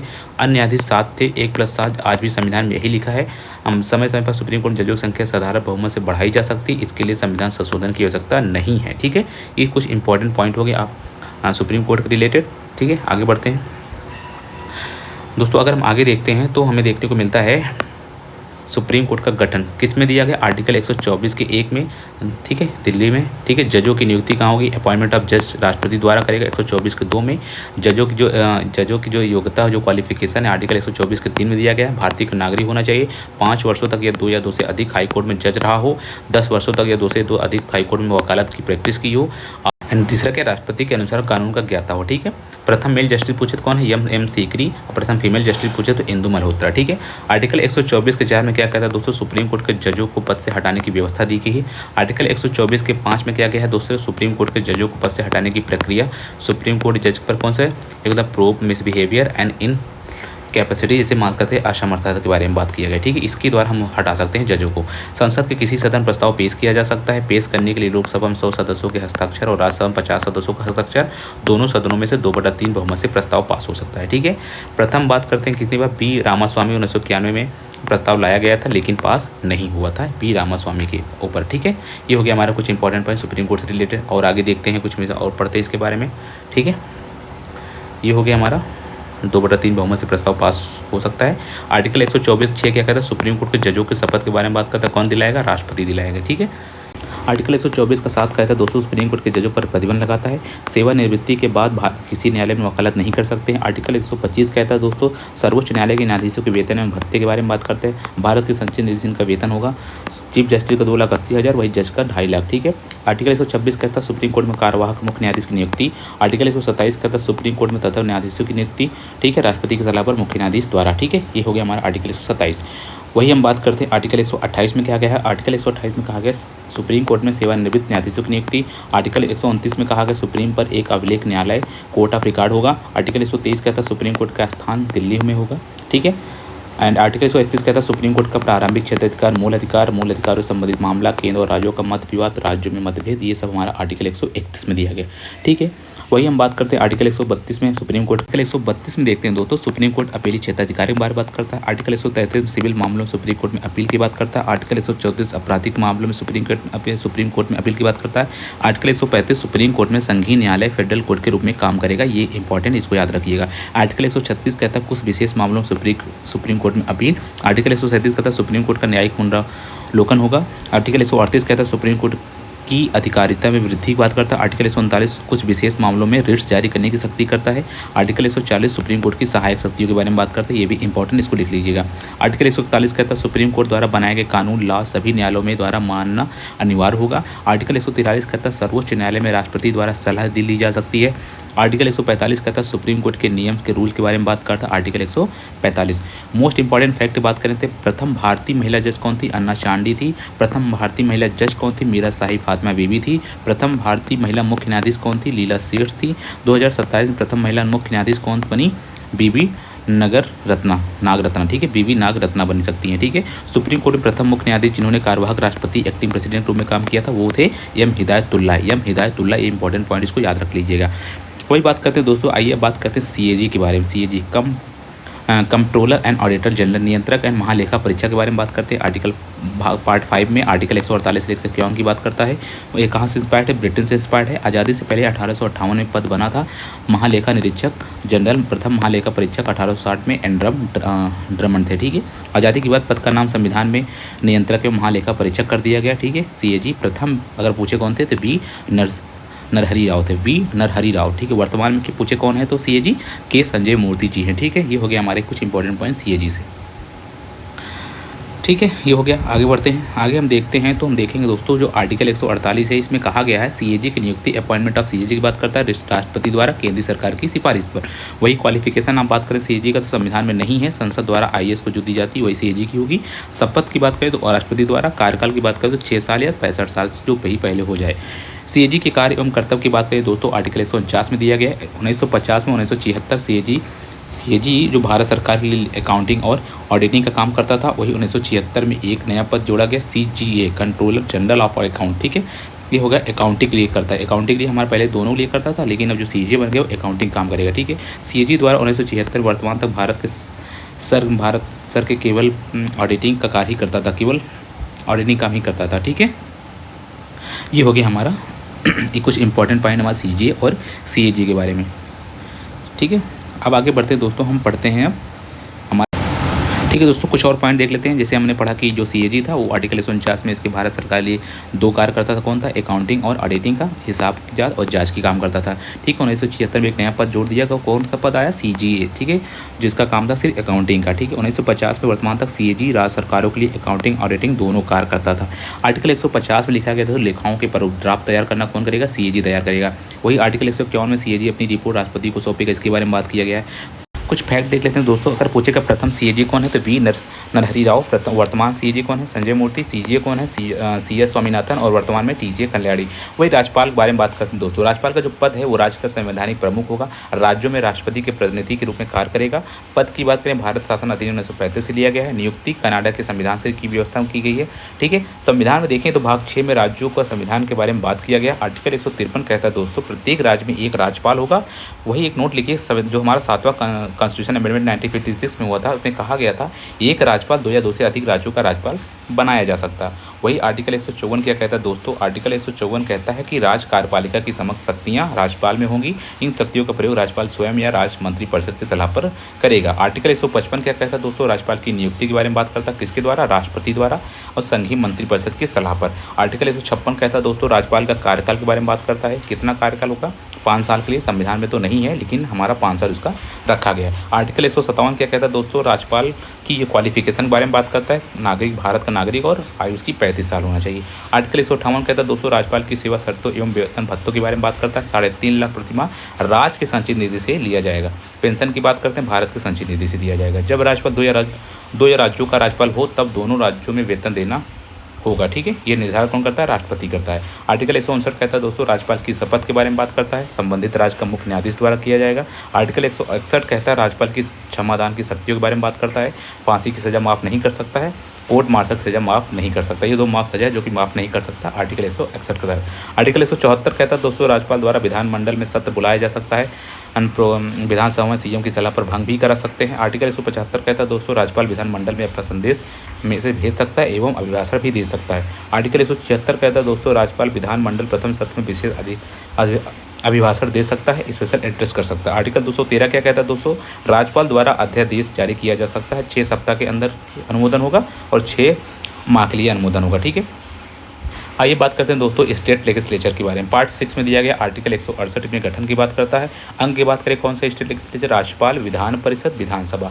राज्यपाल 153 में, विधान परिषद 169 में, विधानसभा 173 में। वही हाउसेस की बात करें 2 हाउस हैं, विधान परिषद, विधानसभा, लेजिस्लेटिव काउंसिल और लेजिस्लेटिव असेंबली। ठीक है, वर्तमान 6 राज्य ऐसे हैं जहां पर हमारा दोनों सदन पाए, जैसे बाई कैमरल है। कौन से? यूपी, कर्नाटक, तेलंगाना, महाराष्ट्र, बिहार, आंध्र प्रदेश। ठीक है, यूकेटी, एमबीए। ठीक है, ये हो गया हमारा कुछ इंपॉर्टेंट 6 राज्य जहां पर दोनों हाउस हैं। ठीक है, विधान परिषद और विधानसभा दोनों हैं। ये हो गया हमारा 6 राज्य। ठीक है, आइए अब बात करते हैं विधानसभा के बारे में। विधानसभा के बारे में बात करते हैं दोस्तों आर्टिकल 170 बात करता है। आर्टिकल 170 में मैक्सिमम सीट कितने हो सकते हैं? 500 और कम से कम 60 सीट हो सकते हैं। ठीक है, अगर अपवाद की बात करें सिक्किम में सिर्फ 32 सीट हैं। ये हमारा smallest legislative assembly among the state हो जाएगा। गोवा में 40 है, मिजोरम में 40 है, पुदुचेरी में भी 30 है। सब ये यूटीज़ में सबसे छोटी हो जाएगी, याद करिएगा। राज्यों में सबसे बड़ी विधानसभा किसकी है? यूपी, जिसमें 403 सीट है। केंद्र शासित प्रदेश में सबसे बड़ी विधानसभा किसकी है? जम्मू कश्मीर, जिसमें 90 सीट है। ठीक है दोस्तों, वही हम सदस्यों के निर्वाचन की बात करें दोस्तों, जो विधानसभा में प्रदेशीय निर्वाचन क्षेत्र from the territorial constituency direct election done by the basis of adult suffrage होगा। ठीक है, 84वें संविधान संशोधन अधिनियम 2001 द्वारा सीटों का जो आवंटन होगा 2026 तक यही रहेगा। ठीक है, ये याद करिए कौन सा संविधान संशोधन की बात करता है? 44वें संविधान संशोधन 2001। वही सदस्यों की योग्यता की बात करता है दोस्तों आर्टिकल 173 विधानसभा में भारत का नागरिक हो, आयु उसकी 25 साल हो, ऐसी योग्यता रखता हो जो संसद द्वारा बनाई गई हो। ठीक है, आर्टिकल 332 क्या कहता है दोस्तों? विधानसभा में जनसंख्या के आधार पर अनुसूचित जातियों तथा अनुसूचित जनजातियों के लिए आरक्षण की व्यवस्था की गई है। ठीक है, ये आर्टिकल 332 बहुत इंपॉर्टेंट, इसको आप याद कर लीजिएगा। वही दोस्तों अगर हम बात करते हैं डिस्क्वालिफिकेशन ऑफ मेंबर की, जो आर्टिकल 192 में बात करता है, राज्यपाल द्वारा चुनाव आयोग से सलाह लेकर हटा दिया जा सकता है। कार्यकाल बात करते हैं 172 में दिया गया, 5 साल के लिए दिया गया है दोस्तों। वही ऑफिसर की बात करें, इसकी बात आर्टिकल 178 में कहा गया है विधानसभा में एक अध्यक्ष एक उपाध्यक्ष होगा। चलिए बात करते हैं दोस्तों विधान परिषद के बारे में, जो कि आर्टिकल 169 के बारे में बात करता है। अन्य नाम इसका उच्च सदन या तो अस्थायी सदन भी कहता है। 169 के तहत संसद को किसी राज्य विधान परिषद बनाने या समाप्त करने का अधिकार दिया गया है। ठीक है दोस्तों, ये हमारे 169 में दिया गया है। वही दोस्तों बात करते हैं कुछ नोट लिखिए। आर्टिकल 168 के तहत आंध्र प्रदेश, बिहार, मध्य प्रदेश, तमिलनाडु, महाराष्ट्र, पंजाब, कर्नाटक, उत्तर प्रदेश, पश्चिम बंगाल में विधानमंडल सदनी भी होगा, ठीक है, बाई कैमरल जो हम पहले ही पढ़ चुके हैं, ठीक है, यहाँ पर दोनों चीज़ होंगे, ठीक है। 1969 में पंजाब तथा पश्चिम बंगाल में विधान परिषद को समाप्त कर दिया गया। 1985 में आंध्र प्रदेश में विधान परिषद को समाप्त कर दिया गया। 1986 में तमिलनाडु विधान परिषद को समाप्त कर दिया गया, विधान परिषद को समाप्त कर दिया, ठीक है दोस्तों। नोट लिखिए, जो हमारा 7वां संविधान संशोधन 1956 द्वारा मध्य प्रदेश के विधान परिषद को प्रावधान था, ठीक है, ये हो गया, उसका गठन नहीं किया गया था। ये हो गया हमारा कुछ इंपॉर्टेंट स्टेट जहाँ पर हमारा बाई कैमरल है, ठीक है दोस्तों, ये हो गया। 2007 में आंध्र प्रदेश विधान परिषद को पुनः स्थापित कर दिया गया। 2014 में तेलंगाना विधान परिषद को गठन किया गया। 2000 आर्टिकल 171 अकॉर्डिंग दोस्तों विधान परिषद का गठन होता है, ठीक है, ये याद करिएगा। कम से कम 40 सदस्य हो सकते हैं, अधिकतम विधानसभा के 1/3 भाग के सदस्य होंगे।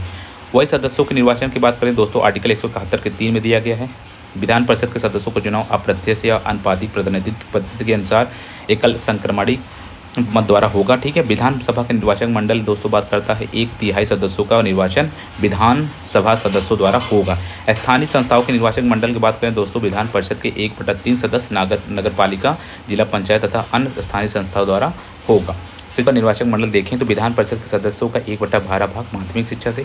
वही स्नातकों का निर्वाचक मंडल देखें, विधान परिषद सदस्य का 1/2 भाग स्नातकों से द्वारा जिन्हें स्नातक की 3 वर्ष हो चुके हैं। राज्यपाल द्वारा मनोनीत सदस्य देखते हैं दोस्तों, विधान परिषद का 1/6 भाग, ठीक है। साहित्य, विज्ञान, कला, सहायकारी आंदोलन तथा सामाजिक सेवन क्षेत्र के विशेष ज्ञान या अनुभव रखने वाले को मनोनीत किया जाएगा। सदस्यों की योग्यता की बात करें दोस्तों, आर्टिकल 173 बात करता है भारत का नागरिक होना चाहिए, उसकी आयु 30 वर्ष होना चाहिए, कार्यकाल उसका अस्थायी सदन है, ठीक है, परमानेंट हाउस है, इसे भंग नहीं किया जा सकता लेकिन समाप्त किया जा सकता है। सदस्यों का कार्यकाल लगभग दोस्तों 6 वर्ष का होता है, प्रत्येक दूसरे वर्ष 1/3 सदस्य रिटायर होते हैं, ठीक है। ये है हमारा इंपॉर्टेंट पॉइंट हमारा विधान परिषद से हो गया, ठीक है।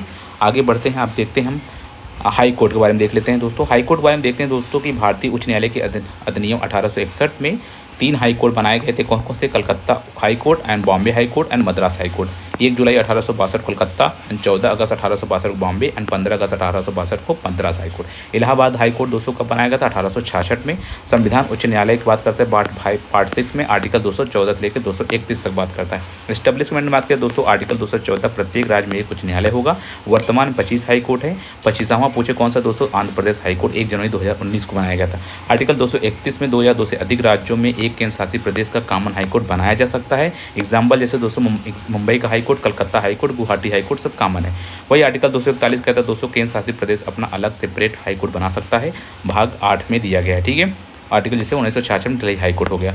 आर्टिकल 215 कहता है दोस्तों हाई कोर्ट एक अभिलेख न्यायालय होगा, कोर्ट ऑफ रिकॉर्ड होगा। आर्टिकल 216 कहता है दोस्तों हाई कोर्ट का गठन स्ट्रक्चर मुख्य न्यायाधीश, एक मुख्य न्यायाधीश और कुछ अन्य न्यायाधीश होंगे, ठीक है। आर्टिकल 217 के एक तहत दोस्तों हाई कोर्ट में न्यायाधीशों की नियुक्ति राष्ट्रपति द्वारा होगा। आर्टिकल 217 दो के तहत क्वालिफिकेशन आप और उसकी बात करता है दोस्तों भारत का भारतीय नागरिक हो, 10 वर्षों से भारत में किसी न्यायिक पद पर हो, 2 से अधिक हाई कोर्ट में काम किया हो, ठीक है। आर्टिकल 218 कहता है दोस्तों हाई कोर्ट के न्यायाधीश को पद से हटाने की प्रावधान किया है, उसी आधार पर जिस आधार पर सुप्रीम कोर्ट के जज को आर्टिकल 224 के तहत हटाया जाता है। आर्टिकल 219 कहता है दोस्तों हाई कोर्ट के जज को शपथ के बारे में बात करता है। आर्टिकल 220 हाई कोर्ट के न्यायाधीशों पर प्रतिबंध लगाता है। आर्टिकल 221 हाई कोर्ट के न्यायाधीशों को वेतन के बारे में बात करता है। मुख्य न्यायाधीश 2.5 लाख, जो अदर जजेस हैं 2,25,000, ठीक है, मिलेंगे। पेंशन की बात करता है दोस्तों भारत के संचित निधि से दिया जाएगा और वही उनके वेतन की बात राज्य के संचित निधि से दिया जाएगा। आर्टिकल 222 कहता है दोस्तों हाई कोर्ट के जजों का ट्रांसफर के बारे में बात करता है, किसके द्वारा होगा? राष्ट्रपति द्वारा होगा। आर्टिकल 223 कहता है दोस्तों हाई कोर्ट में कार्यवाहक मुख्य न्यायाधीश की नियुक्ति राष्ट्रपति द्वारा किया जाएगा, कारण जब हाईकोर्ट मुख्य न्यायाधीश का पद खाली हो, ठीक है। ये हाईकोर्ट में कार्यवाहक मुख्य न्यायाधीश के बारे में बात करता है, किसके द्वारा होगा? राष्ट्रपति द्वारा होगा, ठीक है। ये हो गया हमारे हाई कोर्ट के बारे में कुछ इंपॉर्टेंट चीज़। आइए दोस्तों अब बात करते हैं हाई कोर्ट में कुछ और इंपॉर्टेंट चीज़। दोस्तों आर्टिकल 224 कहता है कि हाई कोर्ट में जो हमारा अपॉइंटमेंट होगा एडिशनल एंड एक्टिंग जजेस का, वो हाई कोर्ट राष्ट्रपति द्वारा होगा, ठीक है। उसका कार्यकाल होगा 2 साल के लिए होगा। आर्टिकल 224 एक क्या कहता है? 15वें संविधान संशोधन अधिनियम 1963 द्वारा जोड़ा गया था कि हाई कोर्ट में रिटायर्ड जज की नियुक्ति की जा सकती है। आर्टिकल नोट लिखिए 15वां संविधान संशोधन 1963 के द्वारा हाई कोर्ट के जजों को रिटायरमेंट एज 60 साल से बढ़ाकर 62 साल कर दी गई। आर्टिकल 226 में क्या कहता है दोस्तों? हाई कोर्ट द्वारा 5 रिट्स की जाती है। कौन से? बंदी, प्रत्याशिक, परमादेश, अधिकार परीक्षा एंड प्रतिषेध एंड उत्प्रेषण, ठीक है। ये आर्टिकल 226 में। आर्टिकल 227 क्या कहता है दोस्तों? राज्य के सभी न्यायालय हाई कोर्ट के क्षेत्राधिकार में होंगे, ठीक है। अधीनस्थ न्यायालय सब ऑर्डिनेट कोड पार्ट 6 में दिया गया, आर्टिकल 233 लेकर 237 तक। आर्टिकल 233 कहता है दोस्तों जिला न्यायाधीशों की नियुक्ति करता है, राज्यपाल द्वारा होगा। आर्टिकल 234 क्या कहता है दोस्तों, जिला न्यायाधीशों के अलावा अन्य व्यक्तियों की भी नियुक्ति होगी राज्यपाल द्वारा। भारत का सबसे बड़ा उच्च न्यायालय पूछे कौन है, जजों की संख्या इलाहाबाद हाई कोर्ट जिसमें अधिकतम जज हैं 160, वर्तमान देखें तो जजों की संख्या 109 है। खंडपीठ इसका लखनऊ है। सबसे बड़ा उच्च न्यायालय कहाँ देखने को मिलता है दोस्तों, गुवाहाटी उच्च न्यायालय जो कि 1948 में बनाया गया था। अरुणाचल प्रदेश, असम, मिजोरम, नागालैंड का मुख्य पीठ गुवाहाटी में। अन्य खंडपीठ आइजोल, ईटानगर एंड कोहिमा में। आइए दोस्तों कुछ इंपॉर्टेंट उच्च न्यायालय देख लेते हैं। चेन्नई उच्च न्यायालय 15 अगस्त 1862 में, मुंबई उच्च न्यायालय 14 अगस्त 1862 में, कोलकाता उच्च न्यायालय 1 जुलाई 1862 में, इलाहाबाद उच्च न्यायालय 1869 में, लागू 17 मार्च 1860 में आगरा में था। वही कर्नाटक उच्च न्यायालय हमारा बात करें 1884 में, पटना उच्च न्यायालय बात करें 2 सितंबर 1916 में, जम्मू एंड कश्मीर उच्च न्यायालय की बात करें तो 28 अगस्त 1928 में, मध्य प्रदेश उच्च न्यायालय हमारा 2 जनवरी 1936 में, पंजाब हरियाणा उच्च न्यायालय 15 अगस्त 1947 में, उड़ीसा उच्च न्यायालय 3 अप्रैल 1948 में। ये हमारे कुछ इंपॉर्टेंट हाई कोर्ट के डेट हैं, ठीक है। वही हम बात करें हिमाचल प्रदेश 1971 में, सिक्किम उच्च न्यायालय 16 मई 1975 में, एंड मेघालय देख लेते हैं 23 मार्च 2013 में। वही आंध्र प्रदेश उच्च न्यायालय देखें तो 1 जनवरी 2019 में, ठीक है। आइए बात करें दोस्तों लोकल सेल्फ गवर्नमेंट के बारे में। मान्यता इसकी 1864 में ब्रिटिश सरकार द्वारा दी गई थी। वित्तीय सहायता 1872 मेयो द्वारा दिया गया था। 1882 में स्थानीय शासन का विकेंद्रीकरण किया गया रिपन द्वारा, और स्थानीय शासन का जनक भी कहा था, किसे कहते हैं, रिपन को कहते हैं। प्रस्ताव बिल पेश किया जाता है दोस्तों, इसी प्रस्ताव को स्थानीय शासन को मैग्ना कार्टा भी कहा जाता है। पूरे देश में जिला बोर्ड, तालुका बोर्ड, उपखंड में बांट दिया गया है, ठीक है। ये हो गया, पूछ सकता है दोस्तों स्थानीय शासन का जनक किसे कहते हैं, रिपन को कहते हैं। ये इंपॉर्टेंट पॉइंट इसको याद रखिएगा, ठीक है। आगे बढ़ते हैं दोस्तों, अगर बात करते हैं भारत शासन अधिनियम 1919 को, जिसे हम लोग मॉन्टेग्यू चेम्सफोर्ड सुधार कानून भी कहते हैं, प्रांतों में डायरकी लागू किया गया, डायरकी लागू किया गया प्रांतों में, ठीक है। 1920 में पंचायतों की स्थापना होती है। संयुक्त प्रांत यूनाइटेड प्रोविंस असम, बिहार, बंगाल, मद्रास, पंजाब में। नोट टिकिए, भारत शासन अधिनियम 1935 द्वारा स्थानीय शासन को राज्य सूची की लिस्ट का विषय बनाया गया था, ठीक है। ये इंपॉर्टेंट है, इसको आप लिख सकते हैं। आज़ादी के बाद देखते हैं दोस्तों, स्थानीय शासन को नियंत्रित करने के लिए पंचायत राज एवं सामुदायिक विकास मंत्रालय द्वारा, ठीक है। प्रथम मंत्री पूछे कौन थे, एस के डे थे, एस के डे, ठीक है। सामुदायिक विकास कार्यक्रम के बारे में बात करते हैं दोस्तों, 2 अक्टूबर 1952 को किया गया था, किसके द्वारा, पंडित जवाहरलाल नेहरू द्वारा, असफल रहा, ठीक है। फिर आता है राष्ट्रीय प्रसार सेवा कार्यक्रम 1953 में, फोर्ड फाउंडेशन के सहयोग से ये भी असफल रहा। फिर दोस्तों आता है बलवंत राय मेहता समिति कमेटी 1957 में, अध्यक्ष इसके BR मेहता। स्थानीय शासन को वास्तुकार, इसको शिल्पीकार भी कहा जाता है। सिफारिश पंचायत राज को 3 भागों में बांटा गया, ग्राम, ब्लॉक एंड जिला में, ग्राम पंचायत, पंचायत समिति एंड जिला परिषद में, ठीक है। इसको स्वीकार किया गया कब, 12 जनवरी 1958 को स्वीकार किया गया। प्रयोग यूज प्रैक्टिकल कब किया गया, अगस्त 1958 में, कहाँ पर, आंध्र प्रदेश में। नोट टिकट 2 अक्टूबर 1959 को पंचायत राज व्यवस्था लागू करने वाला प्रथम राज्य बना राजस्थान। गांव कौन सा था, बगदरी, जिला कौन सा था, नागौर। 1959 में दोस्तों आंध्र प्रदेश, 1960 में असम, तमिलनाडु, कर्नाटका, 1952 में, 1962 में महाराष्ट्र, 1963 में गुजरात, पश्चिम बंगाल, 1964 में पंचायती राज देखने को मिलता है, ठीक है। ये हो गया हमारा कुछ इंपॉर्टेंट। फिर आता है अशोक मेहता कमेटी 1977 में, जिसके अध्यक्ष थे अशोक मेहता। पंचायतों को 2 भाग में डिवाइड करते हैं, मंडल और जिला। मंडल पंचायत, जिला से जिला परिषद, स्वीकार नहीं हुई, ठीक है। ये हो गया हमारा अशोक मेहता कमेटी। उसके बाद दोस्तों क्या होता है कि आगे आता है हमारा डॉक्टर PV के राव समिति 1985 में, ठीक है। डॉक्टर PV के राव कमेटी आता है, अध्यक्ष थे डॉक्टर PV राव के, ठीक है। गठन क्या था इनका, योजना आयोग की सिफारिश पर। इनकी रिपोर्ट आती है 1986 में। सिफारिश क्या थी दोस्तों, राज्य स्तर पर राज्य विकास परिषद की बात करता है, राज्य स्तर पर राज्य विकास परिषद की बात करता है, ठीक है। इन्होंने 4 भागों में डिवाइड किया था, ठीक है। ये हो गया हमारा PV के राव कमेटी 1985 में आया था। वही दोस्तों अब बात करते हैं हम किसके बारे में बात करेंगे, अब बात करें जिला स्तर पर। जिला 4 भागों में डिवाइड किया, कौन, जिला स्तर, मंडल स्तर, ग्राम स्तर, राज्य वित्त एंड पंचायत का कार्यकाल 5 वर्ष का होगा। अनुसूचित जाति, अनुसूचित जनजाति तथा महिलाओं के लिए आरक्षण होगा। फिर आता है दोस्तों डॉक्टर लक्ष्मी मल सिंघवी समिति 1986 में, इसके अध्यक्ष थे LM सिंघवी जी, ठीक है। इनकी सिफारिश क्या थी, स्थानीय शासन को संवैधानिक दर्जा दिया जाए और चुनाव गैर दलीय आधार पर हो, न्याय पंचायत एवं ग्राम न्यायालयों की स्थापना की जाए और वित्तीय सहायता उपलब्ध कराना, ठीक है। ये हमारे LM सिंघवी जी का कुछ सिफारिश थी, उनका जब उनकी कमेटी आई थी 1986 में, ठीक है। वित्तीय सहायता उपलब्ध कराना, ठीक है दोस्तों। फिर आता है PK थुंगन समिति 1988 में, अब PK थुंगन कमेटी 98 में आता है। सिफारिश क्या थी, पंचायती राज को संवैधानिक दर्जा देना, प्रत्येक राज्य में वित्त आयोग की स्थापना करना, पंचायतों का संबंध राज्यों से ना होकर संघ से हो। ये आता है PK थुंगन समिति के बारे में, ठीक है। फिर 1989 में राजीव गांधी सरकार ने थुंगा समिति की सिफारिशों के आधार पर 64वां संविधान संशोधन 1989 में लाते हैं लोकसभा में प्रस्तुत किया, परंतु पास नहीं हो पाया। पीवी नरसिम्हा राव द्वारा 73वां संविधान संशोधन विधेयक 1992 में लाया गया। लोकसभा तथा राज्यसभा में क्रमशः 22 व 23 सितंबर को 1992 में पास किया गया। ठीक है, ये हो गया हमारा इंपॉर्टेंट चीज़, आपको याद रखिए। राष्ट्रपति की स्वीकृति कब मिली? 20 अप्रैल 1993 को मिला। लागू कब हुआ? 24 अप्रैल 1993 को। इस अधिनियम से पंचायत राज के संवैधानिक दर्जा दिया गया। भाग पूछे कौन सा? भाग 9 में जोड़ा गया। अब कुल अनुच्छेद 16 243 से लेकर 243 ओ तक। अनुसूची कौन सी होगी? 11वीं अनुसूची में जोड़ी गई। विषय कितने थे? 29। 24 अप्रैल को पंचायत राज दिवस मनाया जाता है। पंचायत राज अधिनियम को लागू करने वाला पहला राज्य पूछे कौन सा है दोस्तों? तो मध्य प्रदेश है। ग्राम सभा किसमें दिया गया? आर्टिकल 243 के ए में बात करता है। पंचायतों का गठन किसमें दिया? 243 के बी में बात करता है। संरचना की बात करें पंचायतों तो 243 के सी में। पंचायतों में आरक्षण की बात करें 243 के डी में। पंचायतों के कार्यकाल के बारे में बात करें 243 के ई के 3 में। सदस्यों की योग्यता की बात करें 243 के एफ में। राज्य वित्त आयोग की बात करें दोस्तों 243 की आई में। नागरिक प्रशासन की बात करें, नगर पालिकाओं के बारे में बात करें दोस्तों ये हो गया। प्रथम नगर निगम बात करें दोस्तों मद्रास 1687 में। 1773 चार्टर एक्ट द्वारा मद्रास, कलकत्ता, बम्बई में नगर निगम की स्थापना की गई। दोस्तों भारत शासन अधिनियम 99 के द्वारा नगरीय प्रशासन के संबंध में स्पष्ट प्रावधान दिए गए। ठीक है, जवाहरलाल नेहरू दोस्तों 1924-1925 में इलाहाबाद नगर पालिका के अध्यक्ष चुने जाते हैं। 74वां संविधान संशोधन अधिनियम 1992 में होता है। उस समय क्या होता है दोस्तों? राष्ट्रपति की स्वीकृति इनको मिलती है 20 अप्रैल 1993 को। लागू कब होता है? 1 जून 1993 को। भाग 9 के का में 243 पी से लेकर 243 जेड तक। नगर पालिका का गठन 243 के क्यू में दिया गया है। नगर पंचायत, नगर पालिका परिषद, नगर निगम की बात करता है। स्थानों का आरक्षण 243 के टी में दिया गया। शक्ति 243 के डब्ल्यू में दिया गया। राज्य वित्त आयोग 243 के आई में दिया गया है। राज्य निर्वाचन आयोग 243 के के में दिया गया। ठीक है, राज्य निर्वाचन आयोग 243 के जेड के में दिया गया। वही बात करें दोस्तों 1979 में राजीव गांधी सरकार ने थुंगन समिति की सिफारिशों को आधार पर 64 संविधान लोकसभा में प्रस्तुत किया, पास नहीं हो पाया। ठीक है, ये हो गया हमारा कुछ इंपॉर्टेंट चीज़। आइए दोस्तों बात करते हैं हम किसके बारे में। ये हो गया हमारा पूरा पंचायत और नगर पालिका के बारे में हमने पढ़ा। अब हम पढ़ते हैं किसके बारे में? आर्टिकल पूछ सकते शेड्यूल 12 में दोस्तों हमारा नगर पंचायत के बारे में बात करता है। ठीक है, चुनाव आयोग के बारे में बात करें दोस्तों कौन से भाग आते हैं? भाग 15 आते हैं। आर्टिकल 324 से 329 तक। इसकी स्थापना की बात करें दोस्तों तो 25 जनवरी 1950 को। 25 जनवरी को हम लोग राष्ट्रीय मतदाता दिवस मनाते हैं। ठीक है, हमारा 324 लागू कब होता है? 26 नवंबर 1949 को लागू हो जाता है। स्टेटमेंट याद करिए, हमारा चुनाव पीड़ित वर्ग का हथियार होता है। कौन कहा? बाबा भीमराव अम्बेडकर साहब ने कहा था। ठीक है, वही चुनाव आयोग की बात करते हैं दोस्तों इलेक्शन कमीशन 1950 में 15 अक्टूबर 1989 तक। सदस्य की बात करें तो सिर्फ एक मुख्य चुनाव आयुक्त हुआ करता था।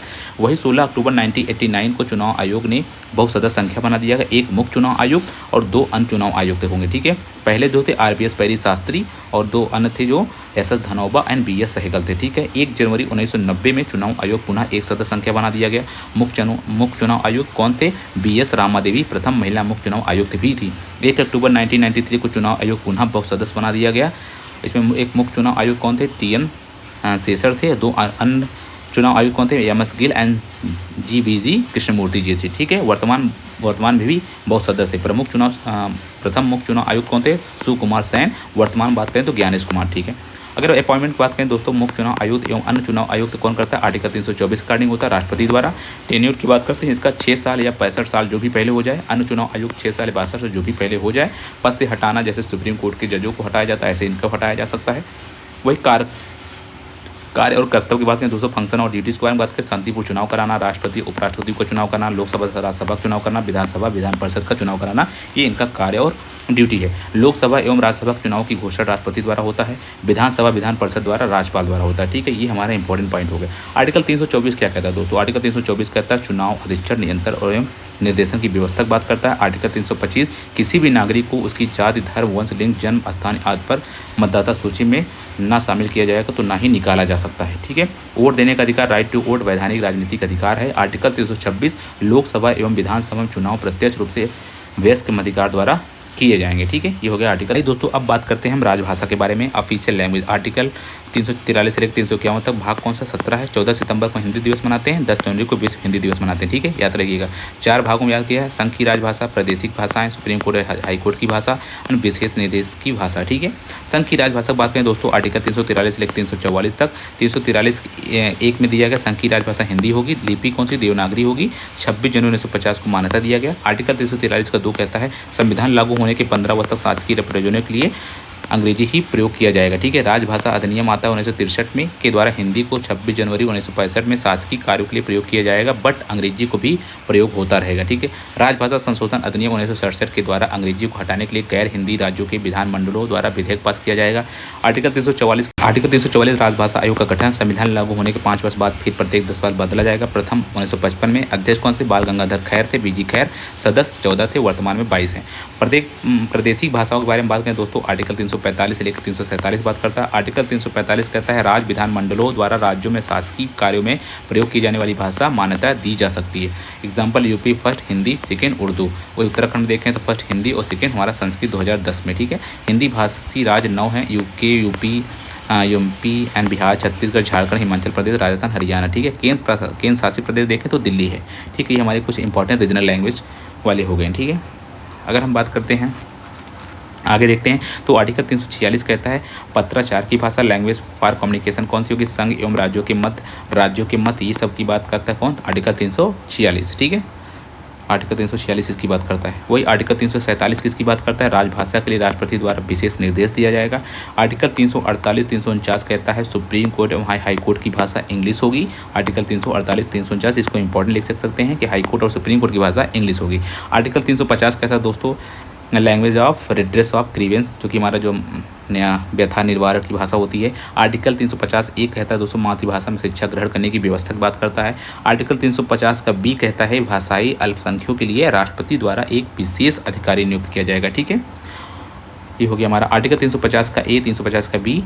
ये 7वां संविधान संशोधन अधिनियम 1956 द्वारा जोड़े गए थे, याद करिएगा कौन से जोड़े गए थे? 7वां संविधान संशोधन अधिनियम 1956 द्वारा जोड़े गए थे। आर्टिकल 351 कहता है हिंदी भाषा का विकास के बारे में बात करता है, ठीक है। ये हो गया दोस्तों हमारा पूरा। आइए दोस्तों अब बात करते हैं संविधान संशोधन के बारे में। संविधान संशोधन बात करें, प्रथम संशोधन वर्ष 1951 में अनंतिम संसद द्वारा पारित किया गया था, जिसके सदस्य संवैधानिक सभा के हिस्से के रूप में संविधान का मसौदा तैयार करने का काम समाप्त कर चुके थे। वही प्रथम संशोधन अधिनियम के अनुच्छेद 15, 19, 85, 87, 174, 76 आदि में संशोधन किया गया।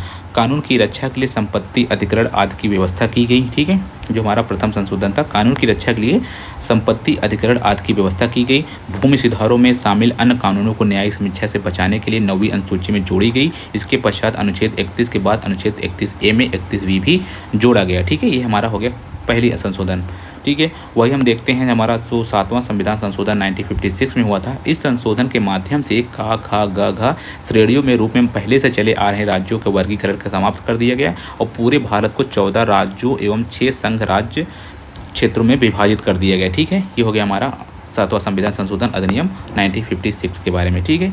आइए बात करते हैं हमारा किसके बारे में? 15वां संविधान संशोधन। 15वां संविधान संशोधन अधिनियम 1963 में आया था। इसके द्वारा उच्च न्यायालयों की अधिकारिता में वृद्धि की गई तथा उच्च न्यायालयों के न्यायाधीशों की सेवानिवृत्ति की आयु को 60 वर्ष से बढ़ाकर 62 वर्ष कर दिया गया, ठीक है। ये इंपॉर्टेंट, आप इसको याद करिएगा, 60 वर्ष से बढ़ाकर 62 वर्ष कर दिया गया। वही एक नया अनुच्छेद 224 का जोड़कर उच्च न्यायालयों के अवकाश प्राप्त न्यायाधीशों के उच्च न्यायालयों में नियुक्ति से संबंधित प्रावधान किया गया। अनुच्छेद 226 में एक नया खंड 1 का जोड़ा गया, जिसके अनुसार उच्च न्यायालय किसी सरकारी प्राधिकारी या व्यक्ति के विरुद्ध रिट जारी कर सकता है। ये इंपॉर्टेंट, आप इसको भी नोट करिएगा, ठीक है। ये हमारा सब 15वां संविधान संशोधन द्वारा हुआ। 21वां संविधान संशोधन अधिनियम आता है 1967 में। संविधान की 8वीं अनुसूची में सिंधी भाषा को 15वीं भाषा के रूप में शामिल किया गया। ये हो गया इंपॉर्टेंट हमारा, ठीक है। अब फिर आता है 31वां संविधान संशोधन अधिनियम 1973 में अनुच्छेद 81 में संशोधन करके लोकसभा सदस्यों की संख्या 525 से बढ़ाकर 545 कर दिया गया, ठीक है। इसको आप याद करिएगा। फिर 42वां संविधान संशोधन अधिनियम 1976 में आता है। इसके द्वारा संविधान में 2 नए भाग 4 का और 14 का तथा 9 नए अनुच्छेदों को शामिल किया गया।